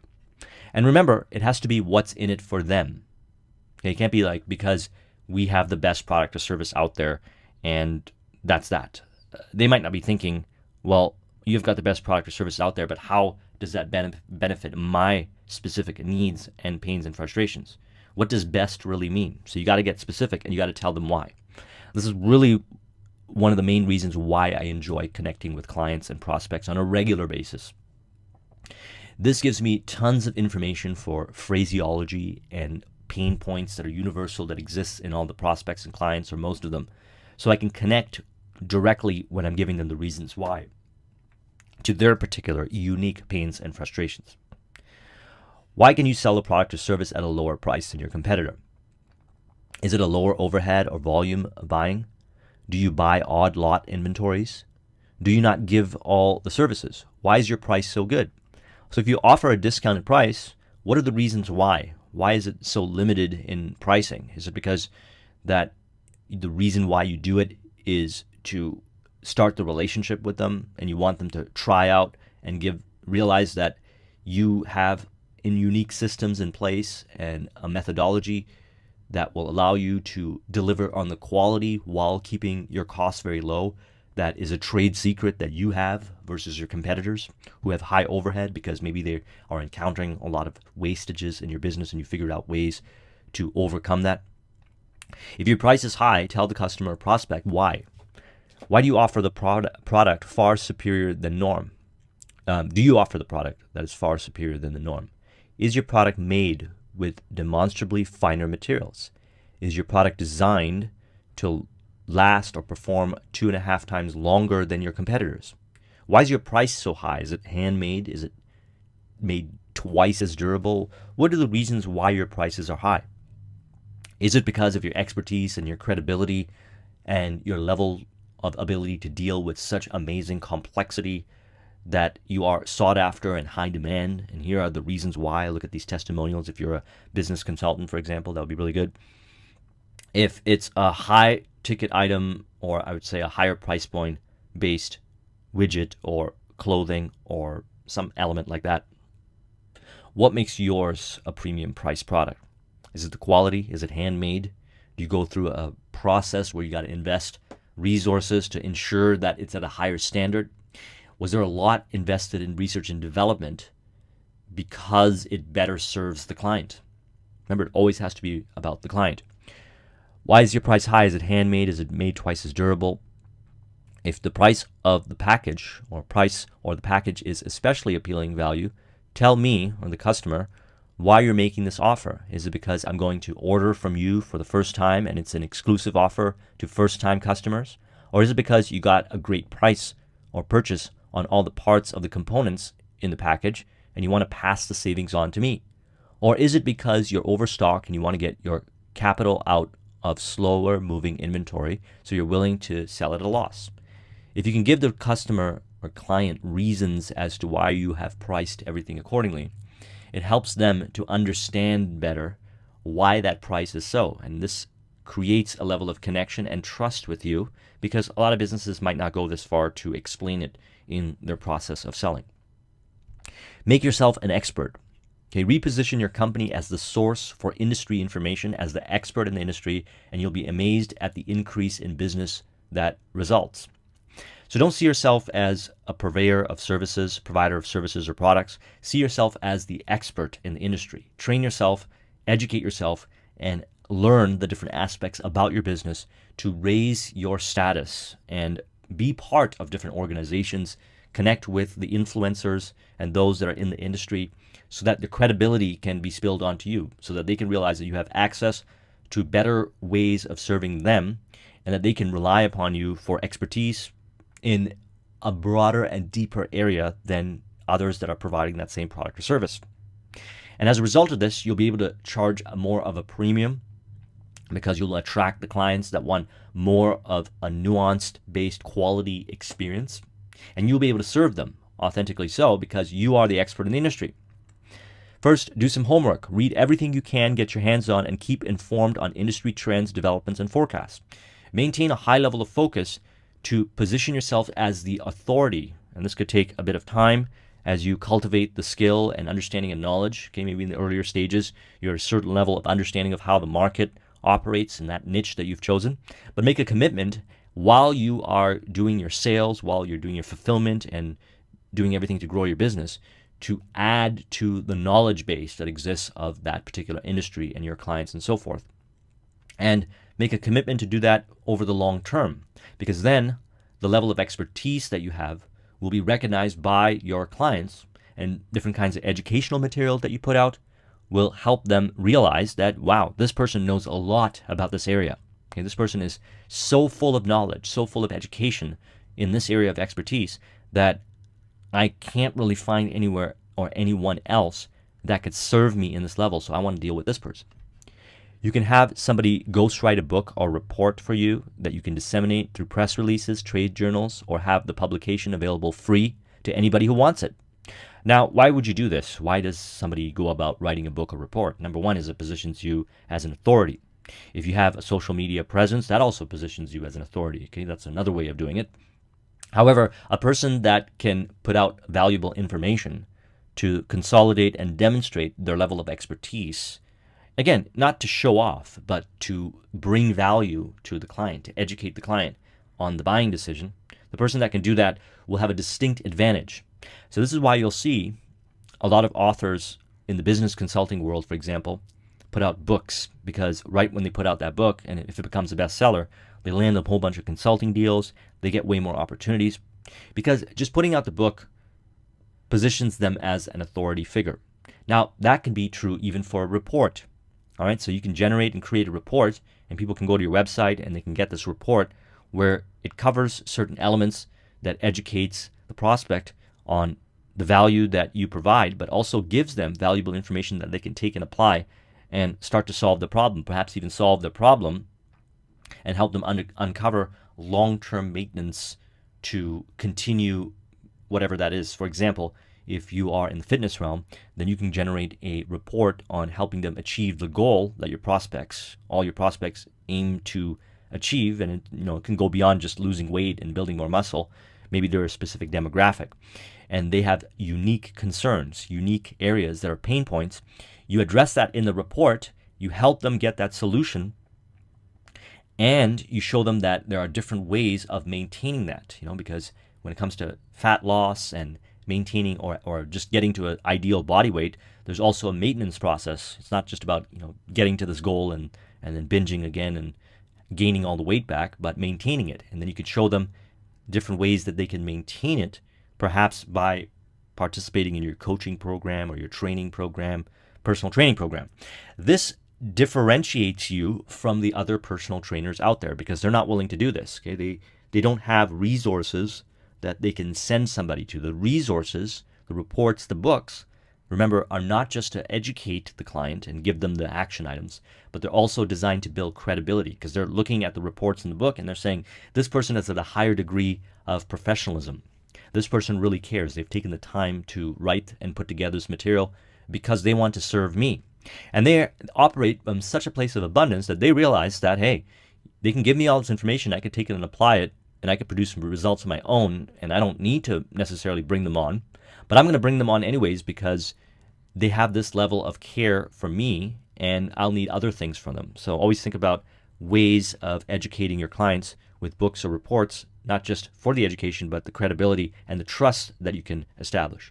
If you kind of reflect back on the theme of everything we've discussed so far, you realize that to build your business, you've got to establish trust with the marketplace and maintain that trust over the long term. And when you have that trust, they will come back and buy more and more and more. And everything that we're talking about right here is helping you gain more of that trust, helping them realize that you're a better option, and thus that will open up more possibilities for not just direct business that you can do with them, but indirect. Remember, looking at what they buy before, during, after, and instead of buying from you, and looking for ways to serve them in those areas, either by you creating businesses to serve them in those areas, because you'll have an existing client base, or partnering with others to create and fulfill on those areas that can serve them. People desperately need to be acknowledged and told that they're important. Educate them without making them feel stupid, and direct them to action. Okay, so in your education, especially when you're dealing with a premium market. Remember this. There are those that are very astute in understanding and reading nuance. They want to be educated and they want to feel important. They want to feel that you're trustworthy, but they do not want you to be condescending. So you have to learn how to communicate in a way that speaks with them, not at them. Now, in the beginning, you might come off as being overly telling people what to do and authoritative and so forth. But once you start to develop communication skills, real communication skills, and actually when you interact with your prospects and clients more often, which will also cultivate your communication skills, you'll learn how to communicate in a way that they feel connected with you. Okay, this is where you have to strip out your ego, take it out of the equation of saying like, I'm the expert, I know what I'm talking about, and realize that these are your clients and they're the reason why your business is even there in the first place. And your goal is to help them feel connected with you. So educating them without making them feel that they're worthless or whatever is the key. Actually, the art is to be able to educate them while getting them excited and confident and empowered within themselves. If you can do that, then you've gone into something that is really powerful. Preemptive advertising. The first person to tell the public something, even something that every other company is doing, if the public doesn't know anything about it, it sounds like a profound revelation. So the idea behind this is to talk about why you do what you do as a business and an organization. What is your story and how did it come to be? And this is very easy to do with social media marketing and having on your website your story of how you came about to be. The power behind this is they feel connected to you. They realize that you're a real person and that there's a history and a vision and a purpose behind your company and what you do as an entrepreneur. And as a result of that, they're going to be influenced to make a decision to do business with you because they want something. And nowadays you'll see this is more common than ever before. People are interested in sending their business towards small business, mom and pop organizations, and little companies that have a story, that have a history behind it, because they feel more meaningful to do this contribution of growing a business while bringing their business over there and telling others that, they go to this coffee shop and there's a story behind it and so forth, or they go to this website and they get training for whatever kind of training course, and the person behind it has the story and so forth. They feel connected and they feel very patriotic about this connection that they have. And this is more important today than ever before. So incorporating in your marketing and peppering it in there, and even necessarily, if you need to, put it on your website, the story of how you came about to be, and in a way that serves the audience as well and is connected with your prospects. So always remember this. We want to tell our story in a way that is going to educate how we came to be, and it has to be compelling and interesting, even if your competitors or whoever is still doing that stuff. The first one who tells the story actually positions themselves as more valuable to the mind of the prospect, and you have to do it in a way that speaks to the prospect's desires. Okay, so the prospect has to feel related. For example, if you're a single mom and you have a story of how you created your business and all the different experiences of how you have overcome challenges and different ways that's relatable to single moms, then by putting that kind of information on your website and really connecting to the experiences that the other single moms have can be really beneficial in your positioning strategy, because they're going to want to do business with you because they feel that you understand them than somebody else who maybe does not have that experience. And so thus you serve that niche. Now, somebody else who offers that same product or service might have a different story and a different way about going of things and are having different life experiences and so forth. Maybe they don't have kids, but they'll also speak to a different segment of the audience, and they'll have to relate their story to that segment of the audience. Now, that doesn't mean that also if you're from a different segment than another individual that you can't partner with each other in creative ways to serve a broader array. Because although one of you will be targeting a specific segment and the other will be targeting another specific segment and telling the story that relates to the segment of the audience, when you've both built businesses, or there's multiple businesses that have been built in the same market but in very different sub-niches based on the unique selling proposition, unique pains and frustrations of a market segment, they can then come together and connect and figure out ways to serve the entire broader spectrum of the market, or each other's segment in better ways, and that creates very powerful, strong joint venture and strategic alliance opportunities. Remember, people don't appreciate what you do for them unless you articulate it. So this is very interesting because this is the whole experience. For example, if you go to a premium restaurant, and you sit down and it's a higher price point dinner, what you'll notice is that the waiter will come by and tell you the story a little bit about how the experience came to be. Might even bring up some experiences that the other clients have had, some interesting experiences that they've had within the restaurant to help build upon the story and the theater of the experience. They'll tell you about the chef and the chef's background and the long, arduous journey to learn the various culinary skills that they've acquired to make the specific dish that you're ordering and how it's different and unique and maybe has a different kind of taste that they'll notice to pay attention for certain tones and things like that. That's a way of enhancing the value of the experience for the client. Now, when you can enhance the value of the experience of the client by conversing, and I agree with Jay when it comes to the most important selling is consultative advisory selling, and direct response marketing being the best kind of marketing. I say that consultative advisory selling can be incorporated in everybody in the organization, even at the restaurant. Obviously, the waiter, waitress is going to be doing the selling, but everybody else should be educated on the process of consultative advisory selling and the importance of articulating, the value. And when somebody is taught how to do this, it's not necessarily designed to just get more money and get them to sell more things, but it enhances the experience of the client. And when you enhance the experience of the client, you're going to have a conversation with them anyways. Might as well make it a good conversation that's in their favor and their benefit, that enhances their experience.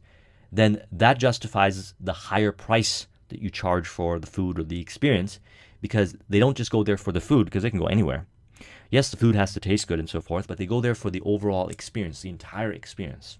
Everything from who greets them in the door, brings them to the table, the waiter and waitress, and so forth, and everything.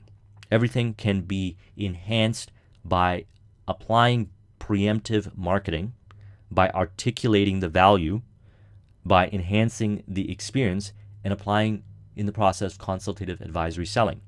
Because it's not just selling the product or service, as mentioned. It's selling the idea. It's selling the value. And this is done through the conversation and explanation and discussion and education. So here are some components to keep into consideration. 8 of them. Describe in detail the components, construction, method, or process that goes into the creation, manufacturing of your product. Now, you can be involved with a broad spectrum of different businesses, and these will usually tend to be universal. You can figure out a way to take these points here and apply it to whatever industry and business that you're in. That's actually one of the greatest things that I had learned from Jay. Okay? Jay had acquired his expertise by figuring out what works in one industry or one business, adapting and adopting it to another business or another industry. A lot of times what happens is you got one industry and they have these ways about doing business that is really effective and really efficient and serves that market really well. But they don't connect with other industries out there who also have proprietary and cool ways of serving the audience, the market. When you start to go out of your industry and connect with people in other industries, you start to discover all these cool ways of serving the marketplace that you can adapt and adopt and enhance what you're doing right now. So always keep that in consideration as we're going through this information here, is even if I give specific scenarios, you got to reflect upon it and say, how does this apply to serving your market? How does this apply to your business? So describe in detail the components, construction, method, or process that goes into creation or manufacturing of your product. Number 2, spotlight all the unique advantages or characteristics of your product or service compared to your competitors, such as life expectancy, warranty, service policy, cost, craftsmanship, money saving, etc. Number 3, compare the performance or useful life of your product against your competitors. And if the case for yours is on a dollar cost basis is superior, say so. Use testimonials. Number 5, describe the problems they will avoid if they buy your product or service. Number 6, use all the benefits and advantages of your product and service. Number 7, point out all or any of the prestige or status value elements of your product or service to your clients. Number 8, advocate the selection of your product over the competition, but offer solid reasons why your product is superior on cost, value, construction, or performance basis. These are all the different kinds of elements that you can keep into consideration when you are applying preemptive marketing. Now, educating the client and preemptive marketing go hand in hand. Remember, it's about the client experience. So by explaining to them the process of how you go about doing things is helping them understand why you're a better choice while you're educating them. So you're not talking about yourself.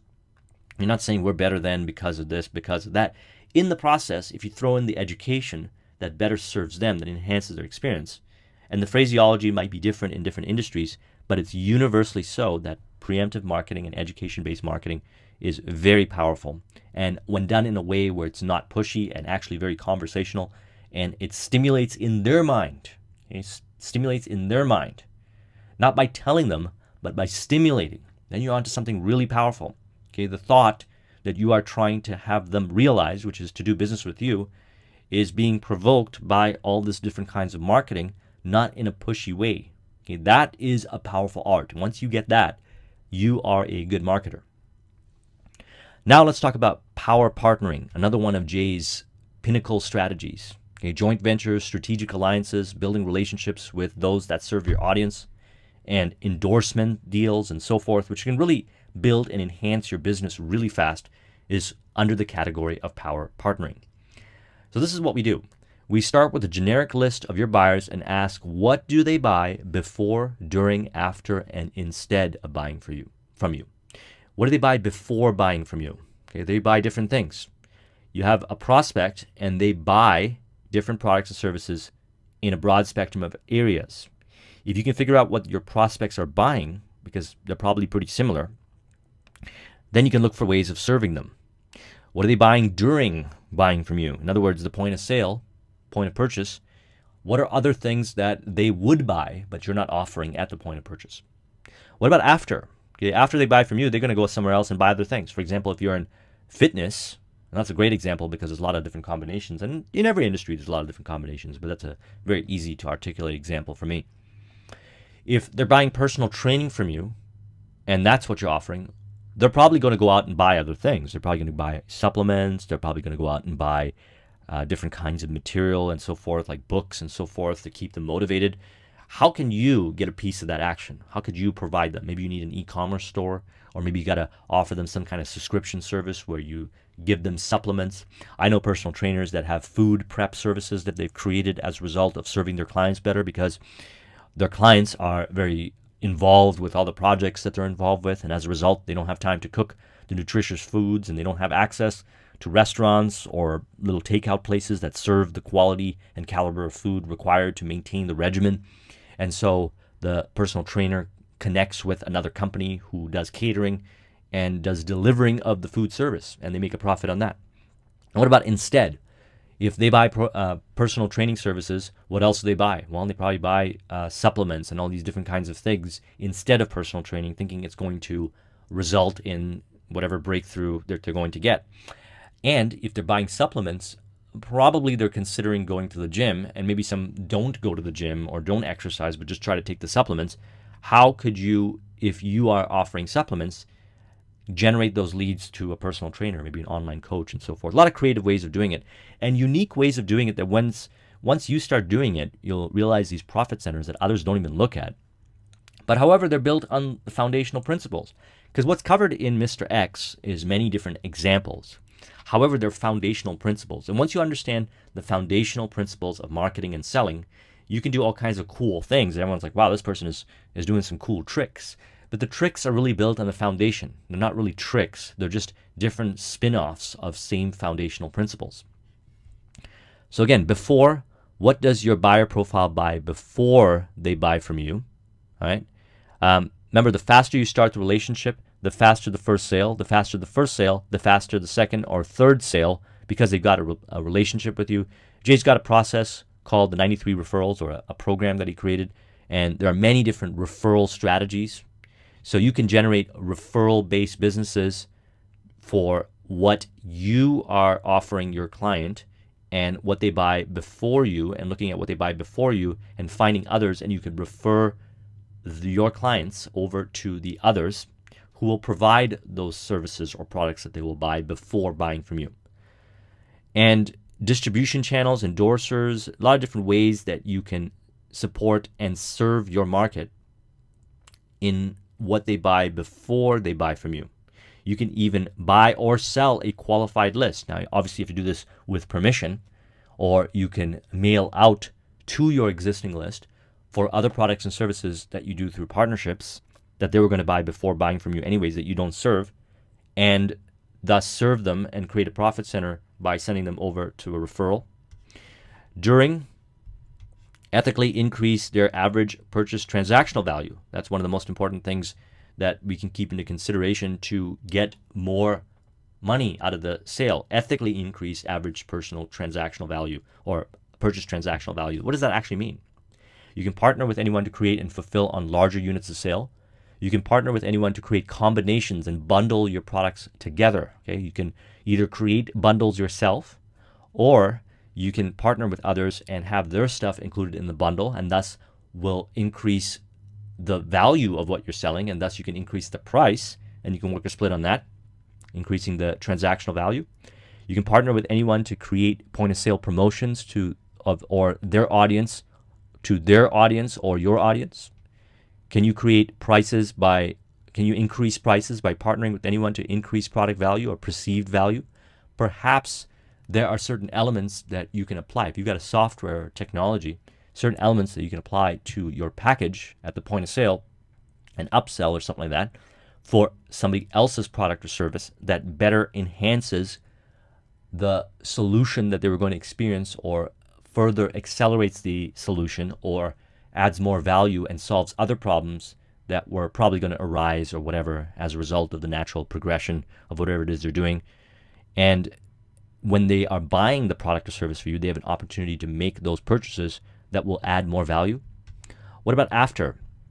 How can you get them to come back and buy from you in various products and services that they would buy after they would buy from you? So can you partner with anyone to create or develop a back-end line of products and services? Remember lifetime client value. A lot of profit is made in the back end. Most profit, if done creatively and you know what you're doing, based on what we've talked about in this video, this is a great foundation to help you understand.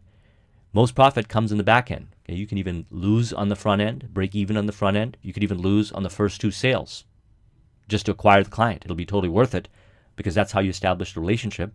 And then you'll be able to offer new products and services that they were going to buy anyways. And you might create them yourself. You might allocate resources to create them yourself, or you can partner with somebody to create them.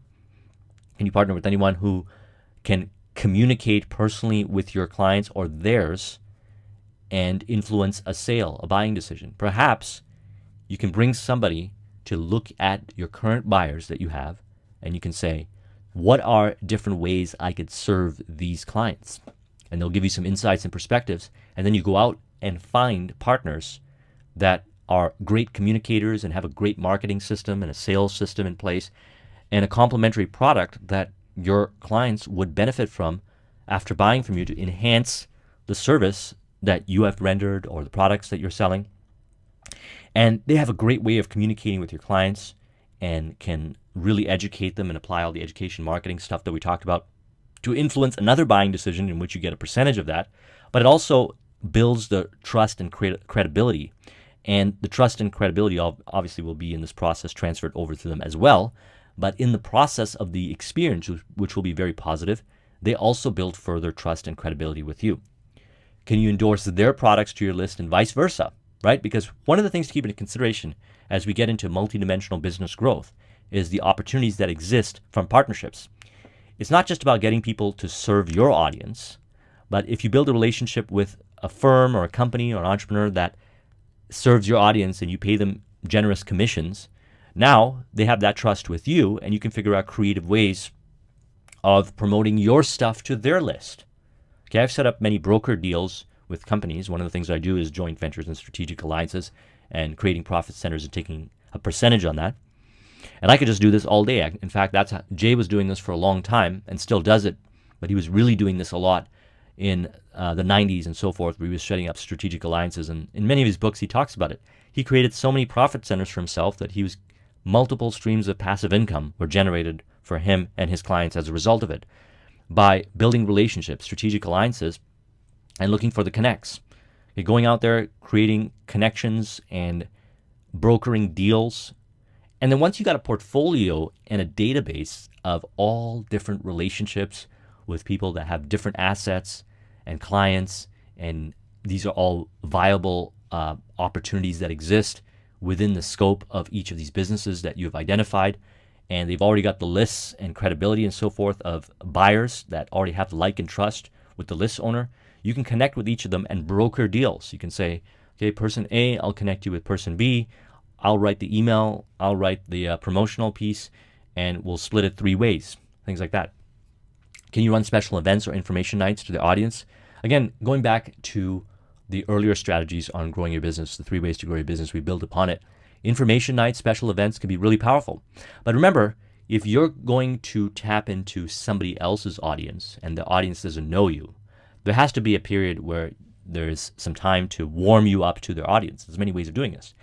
They can invite you as a guest on a webinar so their audience can get to know you, or information nights. See, special events and information nights are great live in person, but if you can't do it in person, then a lot of people are attending webinars and telesummits and so forth online, and that's how the credibility is being transferred. So there's lots of creative ways of doing it, even if you don't live in a community where you can do. Maybe you live in a country or a certain part where it's very distant from the city and so forth, and you can't really get a lot of people to attend a special or live event unless you were to go fly out and do it in a different city, which is possible, but you can also do this online. These same strategies work. Instead of buying from you, what does your prospect buy instead of buying from you, and how can you offer that to them so that they buy it from you?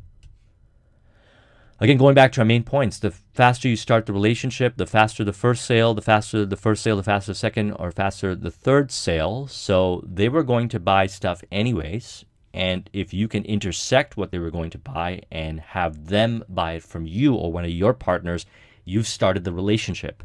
And now you've started the relationship, you've built a list, and you build a like and trust and credibility, and they become a client. And you can figure out how to then move them into another product line or your product line. So we're looking at all these 4 ways here that were identified as different ways of starting the relationship, not just enhancing the relationship. Can you partner with anyone to create and develop a line of products and services and offer it to someone who has access to prospects as a front end to start the relationship? Okay, so what happens is, let's say you got somebody who's got prospects, because as you're growing in business, you're building more relationships and more connections, because that's what power partnering is creating a database of relationships, powerful, influential relationships. And they might have the prospects, and you want to acquire those prospects to your product line, but they got to have a relationship with you in order for you to offer all the other things. But maybe your front end is not a relationship builder for them, or that's not something they're interested in, because we're looking at what they buy instead. So you partner with somebody who can create that product or service that can be offered instead of what you offer, but however, you do it through your brand or whatever, and you work out the splits accordingly. And then they buy from you, or they buy through you through a referral or an endorsement deal. And, I'm being very general with this. There's a lot of nuance points. I can't possibly get into all detail in this video because that'll be even longer. But what essentially is happening is you're looking at what they're buying instead, and you are finding somebody who can offer that product. You either do it through your brand or their brand, but then the list is generated after they make the sale, and then you work a split with the person who provided the prospects. You work a split with the person who provided the product. And perhaps you take a split, or you might just give it to them both, and all you do is acquire that list and the rights to be able to market products and services to that list in a way that's conversational and that enhances the relationship, so it's not intrusive.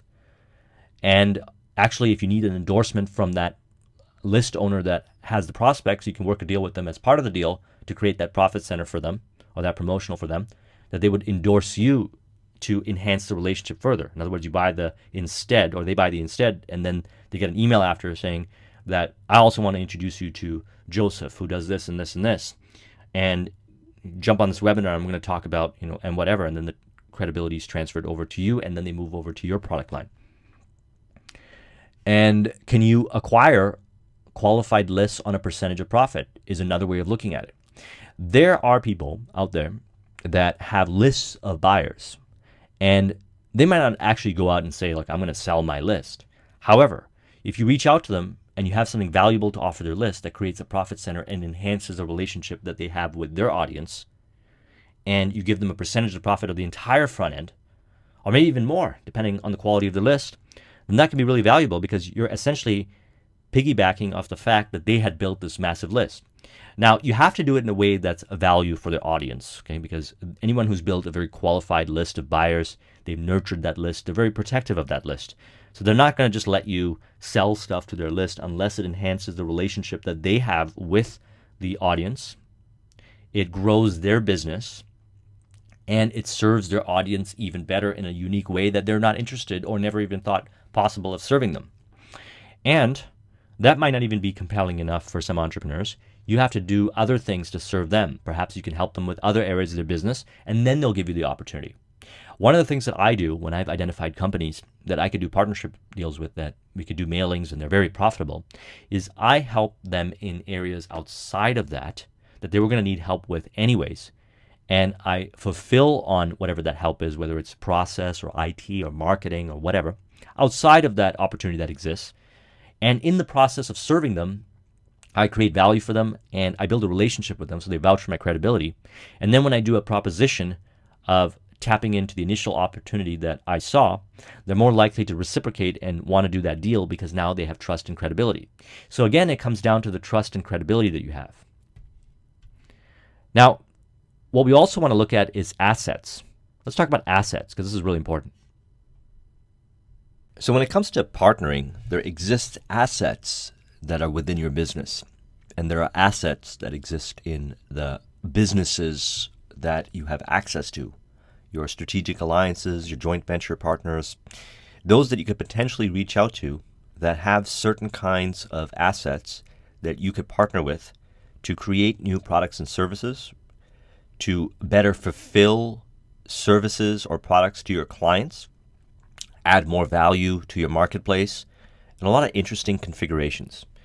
So I want to expand and stretch your mind a bit, because when you realize that you have these assets, and a lot of times we haven't really recognized them to be assets, then all kinds of doors and opportunities start to open up.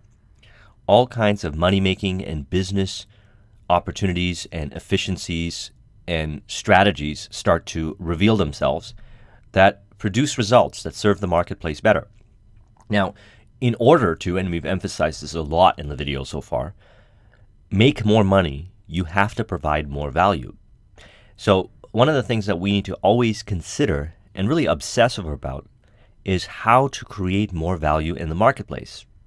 How to put out something that is far more valuable than what already exists, perhaps in a current space, or how to create something that is a combination of various assets and so forth that will allow you to multiply value, speed up the value, or even add value to what people are doing. And thus people will want to do business with you. I did a video on opportunity by Eben Pagan, and one of the concepts he talks about in there is emergence. And if you think of technologies like Uber, they wouldn't exist today if there wasn't a number of different assets, different kinds of opportunities that were generated as a result of the assets. The smartphone needed to be in place. Certain kinds of software needed to be created. GPS technology, a lot of different technologies which are assets in the digital space or in the tech space needed to be there first before an entrepreneur came along and said, hey, there's this need that exists in the marketplace where the market can be served better. And so let's create this app where people can make money being drivers, so that serves that need, as in more jobs, and it reduces the costs so that consumers can benefit from that as well. And that also opens up a whole bunch of other doors and opportunities for those that participate in those possible scenarios that are generated as a result of Uber, such as consulting services and different kinds of services and products that are now in a higher demand as a result of Uber being created. And all of those elements were a result of assets being combined and daisy-chained and working together and creating the service called Uber. So let's expand our mind. There are many different kinds of assets. So I have here a document. Now, in the book Rich Dad, Poor Dad, he talks about utilizing other people's money, OPM. And when we realize that we can work with far more than just money, the doors open up. So there are other people's resources or assets that exist in the marketplace right now where you can gain access to them through partnerships. Other people's money, other people's time, other people's work, experiences, ideas, distribution channels, other people's customers, clients, other people's technology. We live in a time today where there's far more opportunity than ever before if we start to expand and think differently and look at things from a different perspective. One of my favorite sayings, as you know, when you change the way you look at things, the things you look at change. So to look at all the assets that are available and figure out how to work with those assets to create profit centers is a very wise thing to do to create businesses or add more value to your existing clients, thus increasing the lifetime client value, thus growing your business, creating more money. So here are some assets that are compiled here in this list to just stimulate your mind. And these exist in potential partners that you have access to right now. Other people's associations, other people's advertisements, other people's agencies, their advice, their back end, their bonuses, their cash, their connections, and different kinds of associations that they have to other people, their databases, their software, their designs, the various expertise that they have. Now, also think about what you have. Perhaps you have expertise and they have the database, and another company might have the funding. And by pooling these resources together, you can create something in the marketplace that serves a need. Other people's friends, other people's expenses, always think about it from this perspective. If others have expenses, then you could work with them to reduce their expenses. Perhaps you can start an agency that goes out and collects their debts. You can buy their debts and go in and redeem their debts and so forth. Different ideas can be stimulated from looking at assets and resources that exist. Other people's human resources, other people's procedures, other people's ideas, their investments. Perhaps they're better off reinvesting in your business opportunity rather than their current investment strategies. Other people's intangible assets, other people's joint venture relationships. In the internet business space, other people's leads, other people's lists, other people's money, other people's markets, their mastermind groups, their networks, their opportunities, their different kinds of market strategies, their management or lack thereof, their productions, their promotions, their risks, their resources, their R&D. Perhaps other companies have invested a lot of money in R&D, and you can access that research and development and do a partnership to deal with them on a percentage of a profit. Other people's sales force. So think about this for a moment. You might have a product and service that's really viable, that's selling really well. However, one of your challenges is to acquire a sales force. Not really something you want to build in your business. Well, there are other businesses out there that have trained sales professionals that you can partner with. And what you could do is have them convert certain kinds of prospects that don't convert to their products or services through a downsell over to your products and services. Now, provided that this is obviously a niche or a customer profile that is similar to yours. Or you could leverage them by saying, look, you guys put in 5 hours worth a day calling leads and converting your leads, and the other 3 hours a day you have available capacity. How would you like to sell for our organization on those other 3 hours? We'll give you the leads and we'll help you convert. We'll give you the sales scripts, we'll give you the training and so forth. You guys have the capacity and we'll give the commission over to your sales reps, or we'll just give it to you and you can pay out the sales reps. And we'll support you in other business ventures. So that's leveraging other people's sales forces. Now, what about other people's testimonials? Think about this for a moment. There are influencers who have credibility and they serve a marketplace and they have established credibility in their niche. If you do a partnership with them, you can access that credibility they have and have them refer their products or refer their clients over to you to buy your products and services. Now, this obviously has to be done in a way where it's complementary. Other people's times, other people's warranties, other people's wholesale opportunities. There are many different opportunities that exist when it comes to working with assets. You have a whole bunch of assets that exist within your business and those that you have connections with. And you can reach out and build relationships with those that have other assets as well. And there's many assets that are freely available on the internet. For example, when I built my IT business, one of the areas that I got into is point of sale systems. And what I did was I went into open source software. I found a software called OpenBravo, which is an asset that was created by a bunch of developers to serve a need, okay? Point of sale system. I took that asset that was already developed to such a high level, customized it, tweaked it, modified it, and went out and sold point of sale systems to restaurants and retail locations. Different kinds of software, different kinds of technology, different kinds of code, snippets already exist, and these are all assets.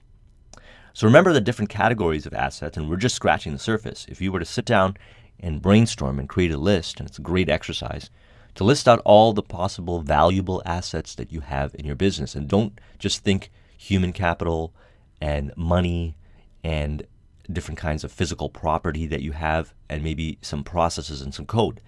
Try to go beyond it. Use that list that I just mentioned to stimulate you to really have a detailed list of assets.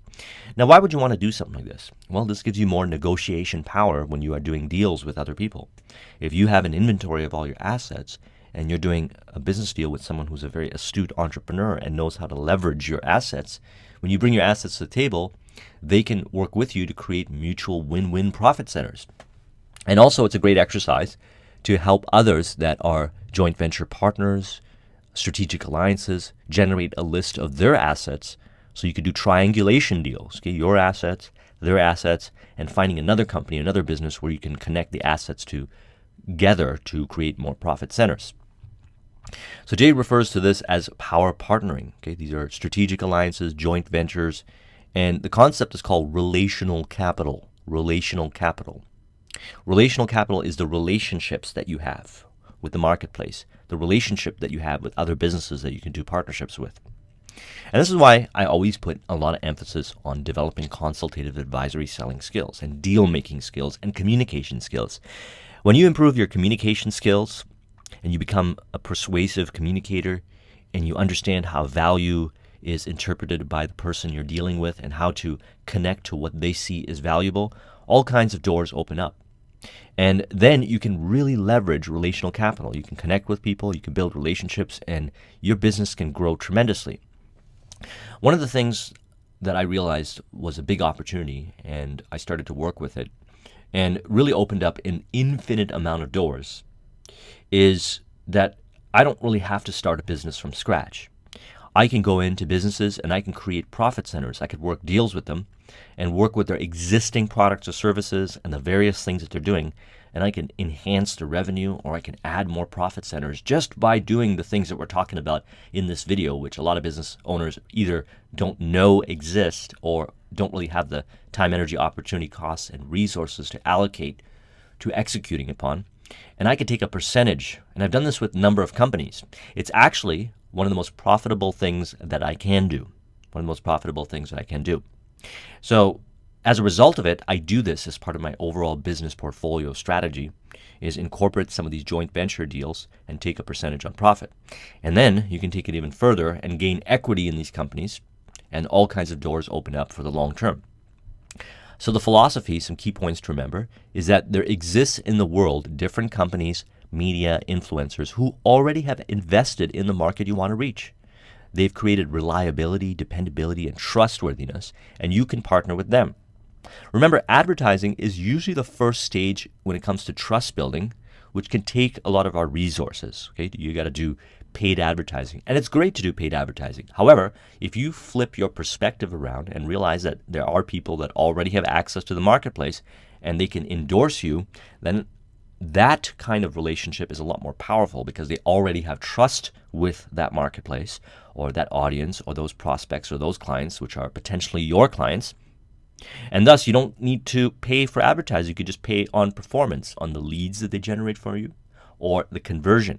If they generate leads for you and you convert those leads, you could just pay them on performance. Power partnering allows you to connect with those who already have the trust. And you, as a result of that, you shortcut the process. And as a result of it, you start to generate additional businesses, and you can reallocate the capital that would have been used for advertising. And I'm not saying you shouldn't do advertising, that should be part of the strategy, but you can reallocate that capital to other areas of your business that need the attention for growth and so forth. So here are 9 major benefits, just to kind of hammer this point in, to consider it. That nowadays, more than ever before, the opportunity for joint ventures and strategic alliances to create profit centers, side businesses, okay, grow your business and even have an opportunity to grow a business on the side if you're working full-time, is greater than ever before if you understand and you really grasp the concepts that we're talking about in this video. Okay, this is the meat of this book, which has been a very powerful book that has generated millions of dollars for those that have worked with the information within. As mentioned earlier, many business growth strategists, marketing consultants, business consultants, and entrepreneurs have been influenced by Jay and his information, directly or indirectly. Chances are your mentor has been influenced and learned these strategies from either Jay or someone that has taught them the strategies, which was built on the foundation of Jay's knowledge that he's acquired as a result of working in his businesses and through strategic alliance and partnerships and clients that he's acquired and observing their businesses and their industry. Really powerful stuff. So consider this as one of the key areas for money making. Number 1, you can use it to achieve advantages of scale, scope, or speed. Okay, that's what strategic alliances allow you to do, joint venturing. You can increase market penetration. You can enhance your competitiveness in local, national, and international markets. You can expand over to national and international markets if you're local. You can enhance product development as a result of working with other people's resources and assets, partnerships. You can develop new business opportunities through products and services. And you can even create new businesses at will. If you do not have an idea for a product or service, but you realize that you can go into another business and create a profit center and do these kind of things and facilitate the deals and see it through, orchestrate it through completion, and take a percentage of it, now you've essentially created a business within another business. And then you have a case study that you can then approach other businesses and do the same thing over and over again. One of the things that I've generated for myself is multiple streams of passive income. And a bunch of that income comes from doing these kind of deals. Okay, residual income that comes to me every month as a result of working with these configurations. And each one of those income sources can be scaled should I decide to do it. Okay, so if it's a choice that I want to do it, I can do it. And you can have this opportunity as well. And as mentioned, this is easier today than ever before because we can reach out to far more people easier, faster than ever before. You've got LinkedIn groups, you've got Facebook groups, you've got meetups, you've got different kinds of forums and places where entrepreneurs and business owners congregate and interact with each other. Even Instagram and YouTube has become very popular to reach out to entrepreneurs. How many of you have reached out to me? And the ease of being able to reach out to business owners, entrepreneurs, and influencers is far easier than ever before if you think strategically. You can gain control of tangible and intangible assets that you can leverage, as mentioned. You can use strategic alliances and joint ventures to sharply reduce costs and increase profits by being more effective and efficient. Perhaps you can borrow processes. You can help increase the efficiency in another business and optimizing their processes and taking a percentage on that return of efficiency that they get. There are a lot of things you can't afford to do on your own, but if you joint venture with others and only pay organizations in direct proportion, only pay for other organizations in direct proportion to the revenue that comes in, that actually is no longer a cost. It's an income stream. Okay, so think about that. So working with relational capital, here are 5 ways that you could do it to really hammer this point in further. Number 1 is identify all people that have direct access, compatibility, and trust to your market that are non-competitive and partner with them to access their clients, their resources, their opportunities, and work deals. Number 2, find people who have expertise with products but poor salespeople or poor marketers and acquire the rights to what they have exact or modified and sell on their behalf. Okay? They might not be good at marketing and selling, but their product and service is really good, and you can partner with them to execute upon that opportunity. Number 3, look for how many alternative ways you can reach your market, how what you have right now can be as is or with modification or combination be taken to other markets. Okay? Your products or service. Through partnerships, you can take it to other markets. If you can't afford to acquire tech, expertise, resources, ask who has extra resources that you can partner with and pay for results. Number 5, which is the advanced 3 ways to grow your business model, one of the elements, acquire assets, buyers, intellectual property, brand, or competitive or complementary businesses every year on a pure performance-based payout. You don't have to go out and buy businesses or buy this stuff. You can set up deals, and you can do these deals on pure performance. So you don't have to throw in a lump sum of upfront capital. And remember the dimensions. Okay, there's money capital, intellectual capital, relational capital, human capital, knowledge capital. Okay, expand your thinking of what's possible when it comes to joint ventures and working with assets. And negotiations, as mentioned, it's really important to improve your negotiation skills. Pitch Anything by Warren Clef is a really good book. Learn consultative advisory selling. Study books like Spin Selling by Neil Rackham will help improve your ability to consultatively sell. So for negotiations, here's some key pointers. It has to be built on trust. They have to realize that it's non-competitive and it's a collab. You can target the same market segment and work together to broader go into the marketplace. Here's some important facts that to keep in consideration. Your product or service is absolutely non-competitive to the host product or service. In the case where you approach a competitor, point out to them that any ancillary profits will result in reworking their list after they have drawn out all the profits they can from it. This may be especially appealing to companies who own large one-time purchaser list. It's not going to take away or supplement or just suppress any of their income or profits, but it's going to add to it. It's going to augment their profits. You will create, this is a good strategy, you will create the marketing material subject to their approval. You'll take care of the overhead. And because you know your numbers and you know your profits, you'll be able to do this for them and make the barrier of entry, and it'll reduce their risk, so then they'll be more likely to do it. The host company can even have all orders routed through them for verification. And you could repeat this over and over with them, and you'll look for cool, creative ways to do it again and again. And it's purely a bonus for them to participate in something like this. Now, you can give them percentage on profit, a share of whatever you can monetize. You can give them the front end profit, because we realize lifetime client value. Sometimes it's better to just give the full profit in the front end because you're acquiring clients and you can market other products and services or your products and services to them and make money on the back end. Or you could pay for qualified leads. Perhaps they don't necessarily want to do the percentage of profit, and you say, well, we understand that you've got qualified leads, so we would like to buy with your endorsement 100 to 300 leads. And if they convert really well and it meets our criteria, we can approach you again and again and again and buy more leads from you. And we'll always make sure that we take care of them, because we don't want to treat people like transactions, and we don't want to treat their clients and their relationships at a lower level, because that's going to mess up the relationships that they have, and they're more likely not going to do that deal with you. So many different ways of looking at joint ventures. Here are some strategies that I've pulled from various different information from Jay that either he's done or he's worked with these clients to be able to perform and execute upon. And I want you to think of this, what we're going to talk about now in this section right here, as a mind stimulation. Okay, all this stuff is designed to stimulate your mind of possibilities so far of what we discussed. So these are actual business ideas and business strategies that have been implemented as a result of this information so far.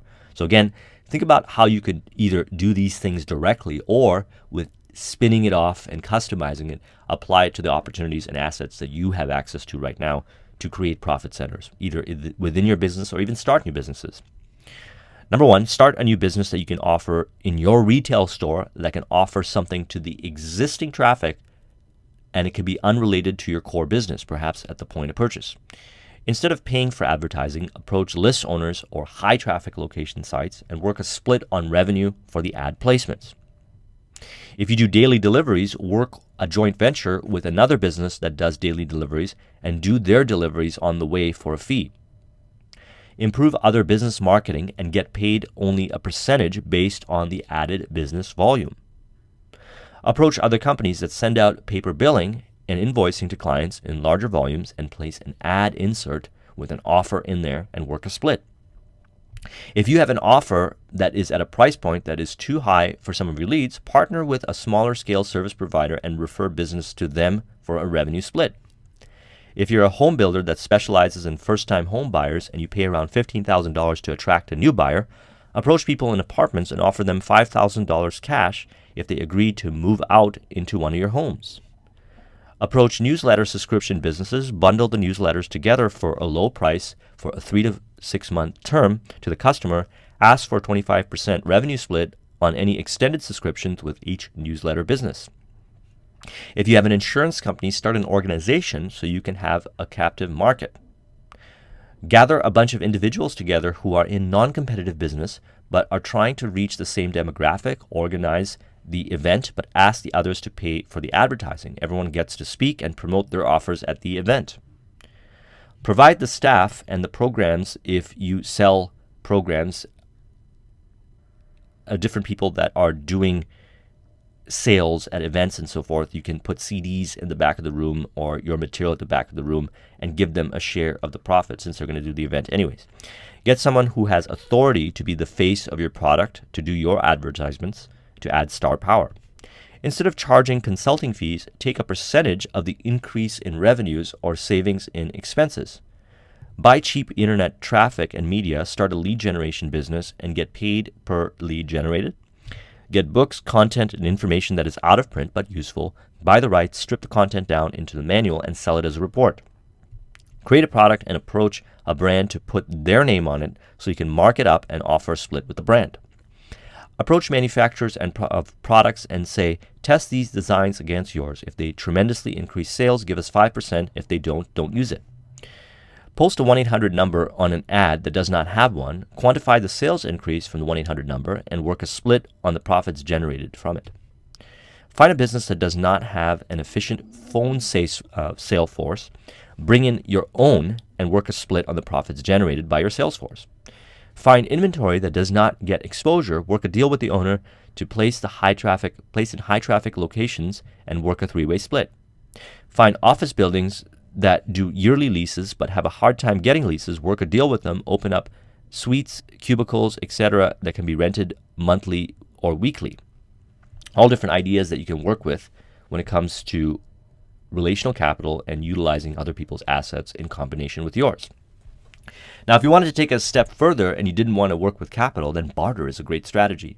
I've done a number of different deals in business over the years with barter. I've bartered for cars to borrow. I've bartered for places to stay. I've bartered for a lot of different products and services as a result of taking my products and services and approaching people who had other assets and doing a trade. This can be very appealing because sometimes with a lot of people, when they think of money, they have resistance. But when they think of barter, which is essentially leveraging assets, they have no resistance because this can work to your advantage. Trading your products or services for better things your business needs or wants is called business barter. Barter gives you an amazing ability to vastly increase your purchasing power, sometimes as much as 10 times over. Done right, barter also gives you the effect of having almost unlimited capital. It's like having a blank check to fill in. It allows you to acquire products and services now, but pay for them much later. And the longer you take to pay, the less it ends up costing you. You can make barter a major factor in your business growth strategy. Now think of the concept of triangulation. Okay, we've talked about this with assets, but you can do this with barter. Triangulation is the use of 3 separate transactions to achieve the ultimate barter objective, or relational capital, and you can even go beyond it.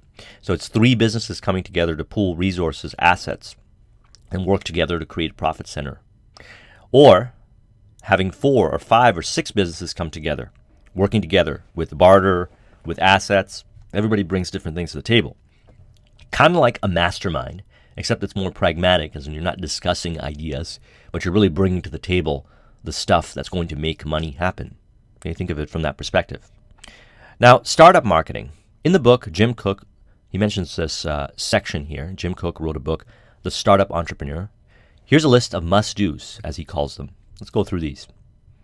Number 1, you must develop the ability to see the needs and wants of others. You must find a marketing gap. Number 2. Number 3, you must become a service and quality fanatic.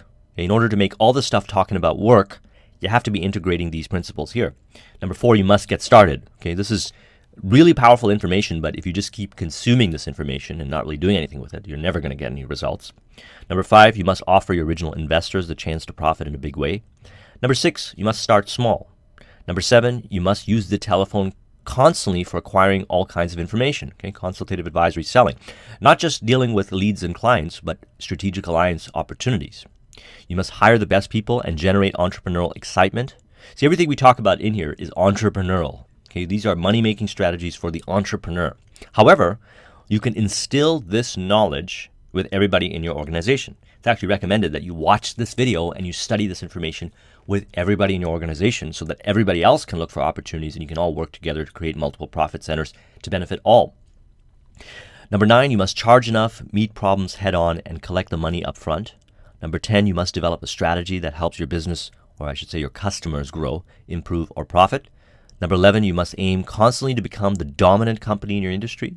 Number 12, you must maintain honesty and integrity always in all of your dealings.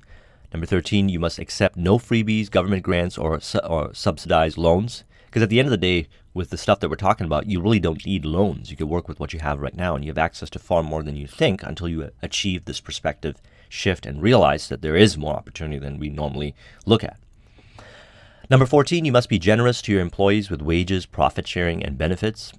Number 15, you must see your company as national rather than local or regional. Obviously, with the internet, this becomes way easier. Number 16, you must develop tenacity and perseverance to survive days and nights of anxiety. Number 17, you must manage your company for constant mistake avoidance. Number 18, you must win your customers back again and again. We've talked about a number of strategies to be able to do that. Number 19, you must apply a fail-safe range of management checkpoints and controls. Number 20, you must establish a corporate philosophy that stresses quality and service. Number 21, you must develop an error-free reporting system, because if you have a lot of these moving parts in place, you got to have checks, balances, reports, and data, and analyze that data, key performance indicators. Number 22, you must constantly seek to pay minimum taxes, but always stay within the law. Number 23, you must diversify into those areas that fit and supplement your existing business. Number 24, you must find something worthwhile to do with the money you earn, okay, reinvesting the capital. Number 25, you must sell your company or service only when you are no longer excited about what you do, or if you've created multiple profit centers, you could sell part of your business. So these are great ideas, startup marketing ideas, principles to live by when implementing this information in your startup or any business for that matter. But if you take the ideas over here, you can start a company that is going to be way different and way more profitable than how most people do it in a linear way, because it's a multidimensional way of thinking, and thus adopting these principles can help. One of the things that Jay has been known for is copywriting. And I always mention this, 3 most important skills: consultative advisory selling, direct response marketing, and copywriting. Okay, if you have those 3 skills, you could pretty much, you're set for life. You can go to any business and you can use those skills to create profit centers, profit yourself, and help them, and they'll value you.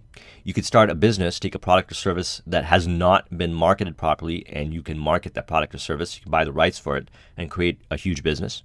If you come up with an idea, you can go and market that idea yourself because you have these valuable skills.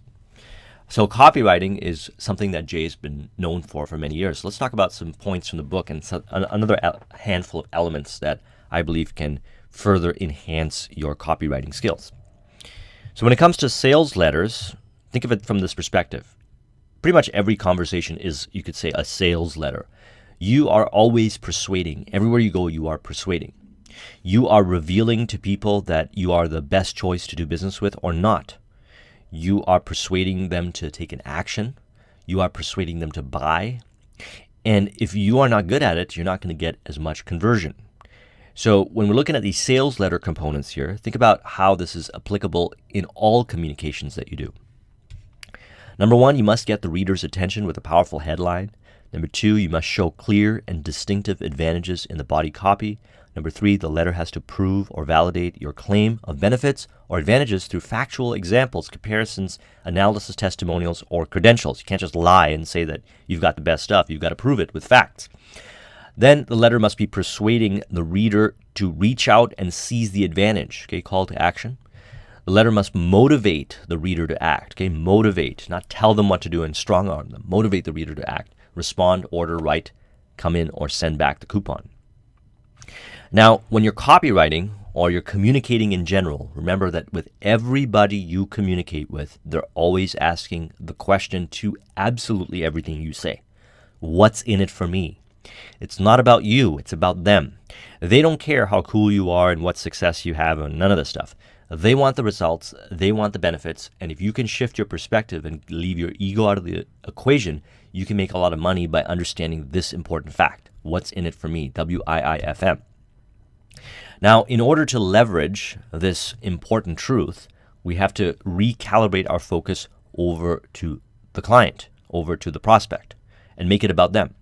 We have to think about how to open the door, how to set up the call, and position your business more powerfully and effectively while making it about them. Okay, not by trying to convince them and getting angry if they don't buy into your reality. You have to get better at communicating. First, you got to differentiate yourself. What's different about you, and why should they hire you or buy from you to their benefit? What are their other options that they're evaluating? Here are ways to differentiate yourself. The benefits, not the features, but the benefits to them. The value you provide, quantifiably so, or in a way that they see you as more valuable, and the results that you can generate for them. Real quantifiable results, or help them believe that they, through your business dealings with other people, can expect the same results. So really narrow your focus on a target-specific marketing niche, because what happens is if you try to communicate too broad, you're missing out on really honing in and communicating to those that are interested. Now, one of the things that when I meet entrepreneurs and I talk about their product or service, I ask them, who's your market? They end up saying things like, everyone. While ideally, yes, you would like everybody to buy your product or service, the key is to recognize that how would you communicate to everyone in a marketing message? Like, this is just not possible. What we do is we segment the marketing message down to specific target markets, and we tailor it to target their pains, their frustrations, and everybody's different. However, you can group people together like 80-20 principle, and you can identify core elements that are a segment of the market in which you can keep your communication very clear and tight to that segment, and those people will buy. But if you speak to people generally, as if you're talking to everybody because you think everybody's going to benefit from it, then what's going to happen is it's not really going to resonate. Okay, it's not really going to resonate. It's like going up to people randomly that you meet and say, hey, it's nice to meet you. Do you want to be friends? It doesn't really target. It doesn't really segment. It doesn't really provide value, and it doesn't really speak directly to them. But however, if you connect with people and you get to know them and use phraseology and you relate to their hobbies and interests, then yeah, they'll probably consider being friends with you. Focus on competitive advantages that you have. Showcase your expertise. And as a result of this, carefully craft your message. Okay, be very specific. And remember, what's in it for them. Now, when it's what's in it for them, we also remember the buying stages. We need to remember this and keep this in consideration, because our marketing messages has to speak to the different stages, the different buying stages that they're in. Here are the buying stages. They're unaware. In other words, they have no idea that this is going to benefit them, that this product or service exists, or they have no idea that they even have the problem. So you have to be able to educate and communicate to them in that area to help them realize that they've got this potential problem that they don't realize that might be coming up, and you have to educate them, and the marketing has to be targeting and speaking to that area. Next is they can be aware that they have a problem, but however, they just really don't do anything about it. Your marketing's got to motivate them to want to do something about it. Number 3 is they're interested. So they actually realize that they have a problem, and they're interested in looking at opportunities to solve the problem. So you got to connect your marketing messages to that market segment if that market segment exists. Next is hurting and evaluating, like they really want to solve the problem. And so different kinds of marketing messages need to be communicated to those segments or that segment of the market.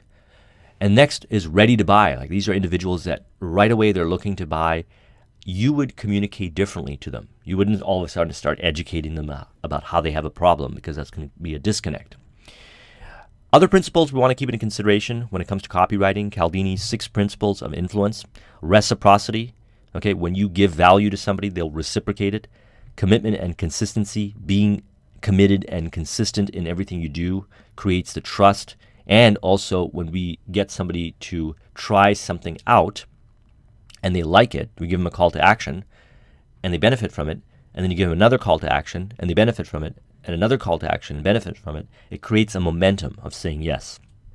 Now, obviously, when we do these things, we want to make sure that we're doing this at the advantage of the client and ethically, because if you mess up the relationship by being unethical at somewhere in the process, you're never going to have that client come back. And we're interested in building a long-term business and multiple relationships so we can create profit centers that can continue to grow throughout the years.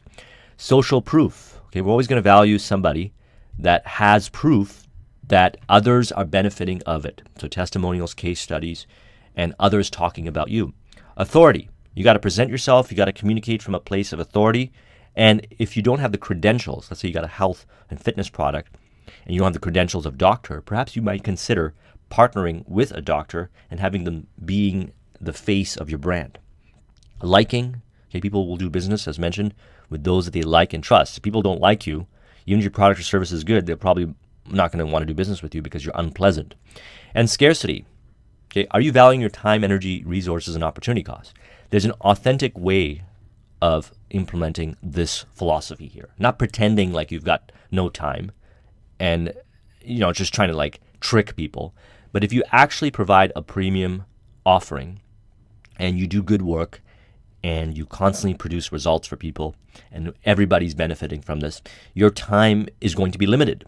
And so thus you can put out premium offerings, and legitimately so. You can say, well, my time is limited and I have a couple available slots to take on more clients. Or our product or service, because of the way it's designed, we can't design it in a mass volume. So thus we're only going to put out 300 of these products a year. You think about cars, for example, exotic cars. They only put out a handful. Now, they could manufacture more, but there's a lot that goes into it. And plus, the drivers of those cars want to maintain exclusivity. They do not want to see, 5,000 Lamborghinis, because then they don't have that same height of perceived value. They want to know that it's only 200 available worldwide, and thus they'll pay $1 million for it, or $2 million, or whatever it is, because they want to be part of a club that's exclusive. That's perceived value to the client, and why would you want to deny it? If that's what they see as valuable, you got to be able to create products and services that they see as valuable. Again, what's in it for them? So here are some questions, again, to just kind of always litmus test, always reflect upon, like a checklist, to observe your copywriting based on everything we talked about. Because look, copywriting, consultative advisory selling, direct response marketing go hand in hand. They're related. And when you're reaching out and creating deals with people, you want to keep these things into consideration. Not just your prospects, but your potential joint venture partners. Okay? Why should your prospect act now? Why might your prospect say no? What are all the benefits your product offers? Why should the prospect believe you? Okay? And how is your product different? And who are you willing to sell this product to? These are important questions, because if you can't come up with proper answers to these questions, then your marketing message is not going to really stick. Okay, always have checklists when it comes to copywriting, consultative advisory selling, that you can refer to, reflect upon your calls, record the response rate. And we're going to talk about in the next section how to think like a world-class marketer and just kind of pull this all together. But a lot of this is based on testing and sound principles. There's a book called Scientific Advertising by Claude Hopkins. That book is one book that Jay has recommended to everyone, and he's even recommended to me to read over and over and over again. And he reads it every now and then over and over again, because the information in scientific advertising is so deep that even if you go out and put out a campaign, you get success, you're going to start to realize that there's far more opportunity to optimize it. And it's easy to get distracted and swayed away from the key points that make a difference when it comes to persuasion. So creating your own checklist is very important, and running your copy, running your presentations and everything through the checklist to keep yourself focused. In my Entrepreneurship Foundationals program that I created, I have a section on consultative advisory selling, copywriting, and direct response marketing. And a lot of it is kind of checklist based. When I'm doing any of these things, I'm running it through the checklist. And even when I do, I realize I can make it even better. See, the thing is, you don't have to be perfect when doing this. You just have to get to a point to where you're satisfiable to getting the kind of business that you want. Then, as you grow, you're going to have to get more granular, you're going to have to get more specific, you're going to have to get more pointed, and you're going to have to be more concise while also putting these elements into consideration. You get better with practice, like with anything. So finally, let's pull all this together and pull out the 15 points that were discovered in the book of Mr. X, the Mr. X book. 15 elements to help you think like a world-class marketer. Step number 1, read. Read every good ad you see published, then clip and save it for future reference. Do the same with direct mailing pieces that come to your office. Record all good TV infomercials that convince you to buy, especially the ones that convince you even though you don't need the product.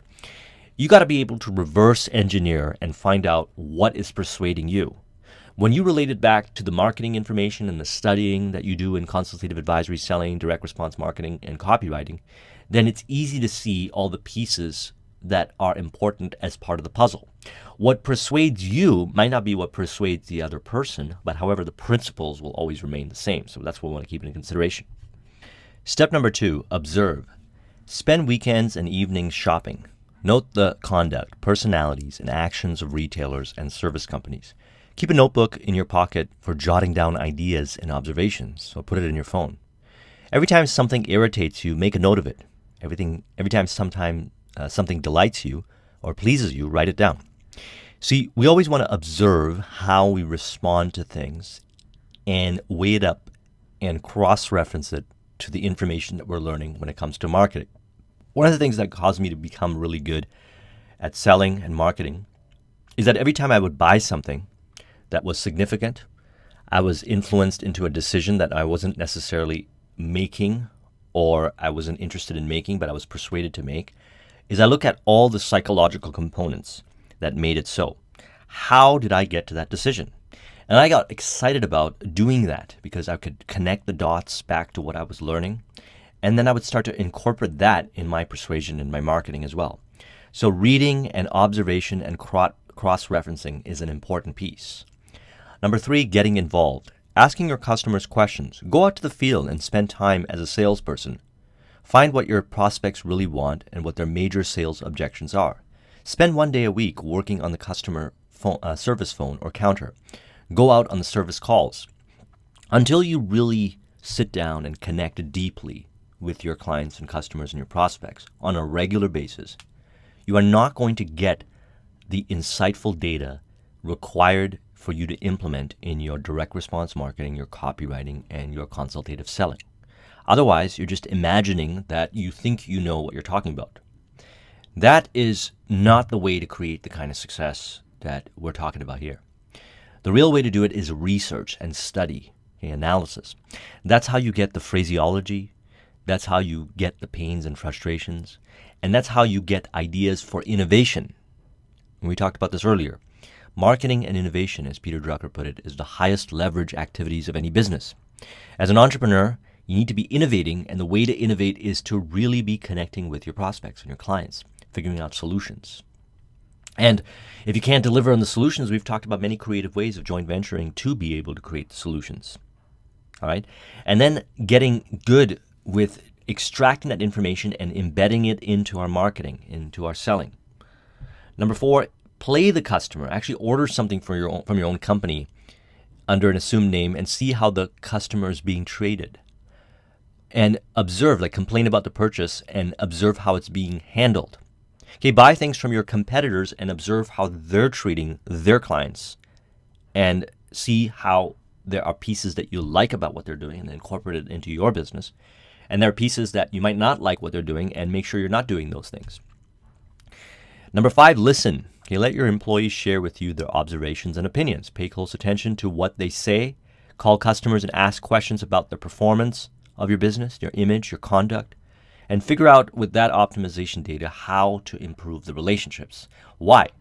Because again, lifetime client value. If you want your clients to come back again and again and again and buy from you, and most money is made in the back end, you have to smooth it out as well as you can with the entire lifetime relationship with the client.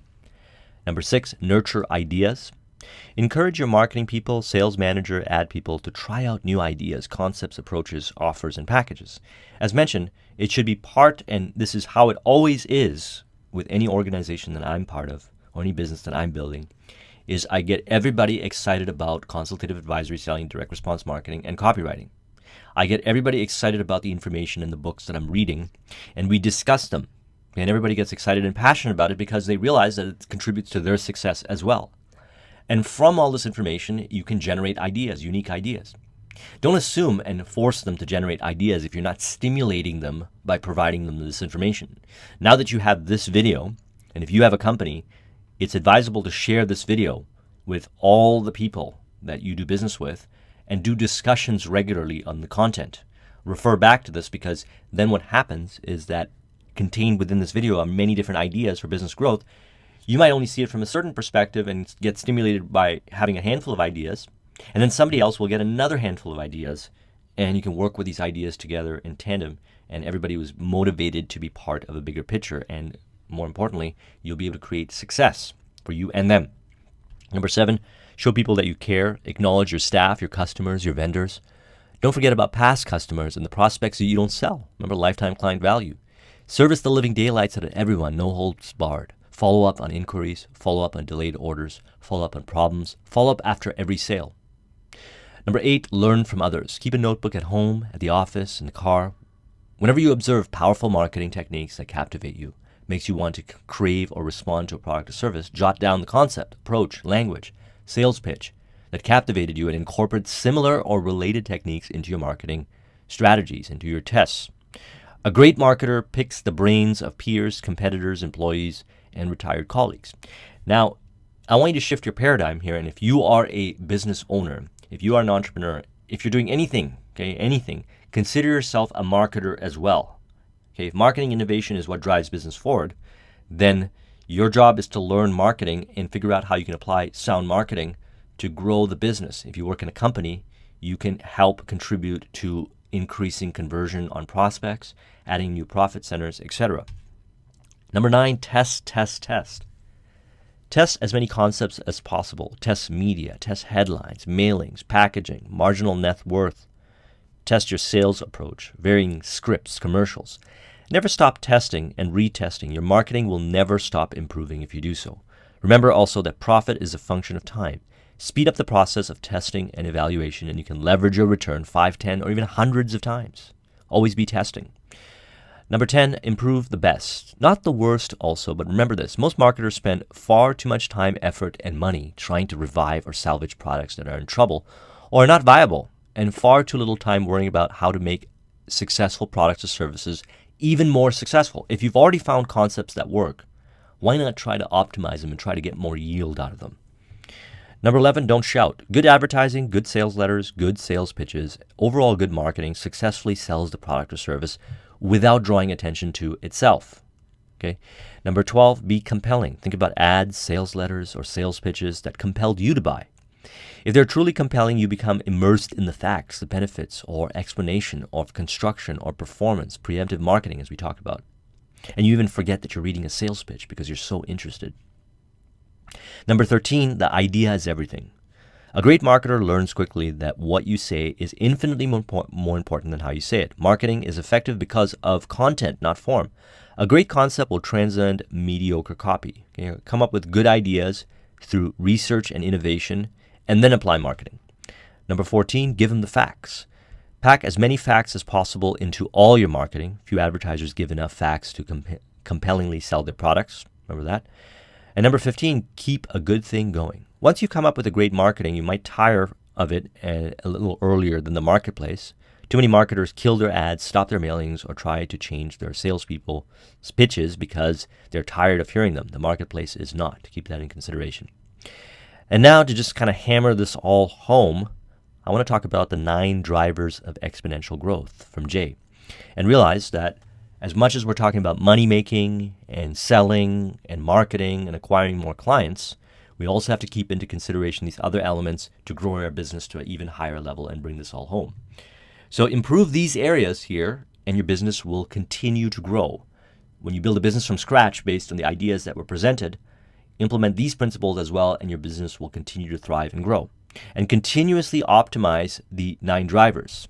Okay, 9 drivers of exponential growth. Work on them. We've already talked about marketing. Okay, you have activities that are marketing actions, tactics, and strategies. Test various approaches, one versus the other. Keep all the things that we've kept into consideration and test models, vehicles, messages, propositions, call to actions, proof, outcome for the prospect, risk reversal, communication sequence, means, media, headlines. Very important. Are you proving in your communication that your prospect does what you say? Is there a no or low risk way for them to take action on the first step? Are you using referral generating systems? The other components we talked about. Strategy, very important. Change your strategy and change your results. Most companies do not have a strategy. Okay? They don't think about the goal is to continue to acquire new clients and serve them in multiple different ways. And they buy things before, during, after, and instead of buying from you. And we're going to figure out what those things are, and we're going to serve them in those areas, and that's going to be our priority. That's a strategy. Rather than just kind of whatever day-to-day activities show up, you just on the whim doing different kinds of things. Remember, one effective strategy is to start the relationship right away and convert a prospect over a client. Consider break even. Consider even losing in the front end. Consider partnerships, operating more strategic. Borrow, adapt, and adopt at the different strategies that exist in your business and other businesses, and do a lot of research. Find out what's working and adapt and adopt and apply it to your business. Capital, working with the different capitals. Remember the different capitals we talked about? The assets, money, intellectual, relational, human capital, knowledge. If you can't afford tech, expertise, resources, ask who has the resources that you can partner with and pay for results. You have access to an infinite amount of capital and assets if you think creatively. The business model. Okay, how do you get clients in the first place? And what is your model and how does it feed and complement your overall strategy? Examine different industries and learn their strategies. Adjust the business model accordingly. Study the book E-Myth Revisited. Relationships. Remember how your relationships that you have with your prospects, your clients, joint venture partners are going to determine the success in your relationship. Identifying businesses that already have access and building relationships with them so you can acquire their leads and clients, working a split with them. Distribution channels. Remember that? Who already has distribution channels in which you can send your products and services to their distribution channel to reach a broader spectrum of the market or new clientele. Products and services. We already talked about various ways of improving the products and services. It takes effort to acquire the buyer in the first and to do the first transaction, and it's usually a huge investment. And the effort to resell them is lower. So think about lifetime client value. 3 ways to grow your business. You can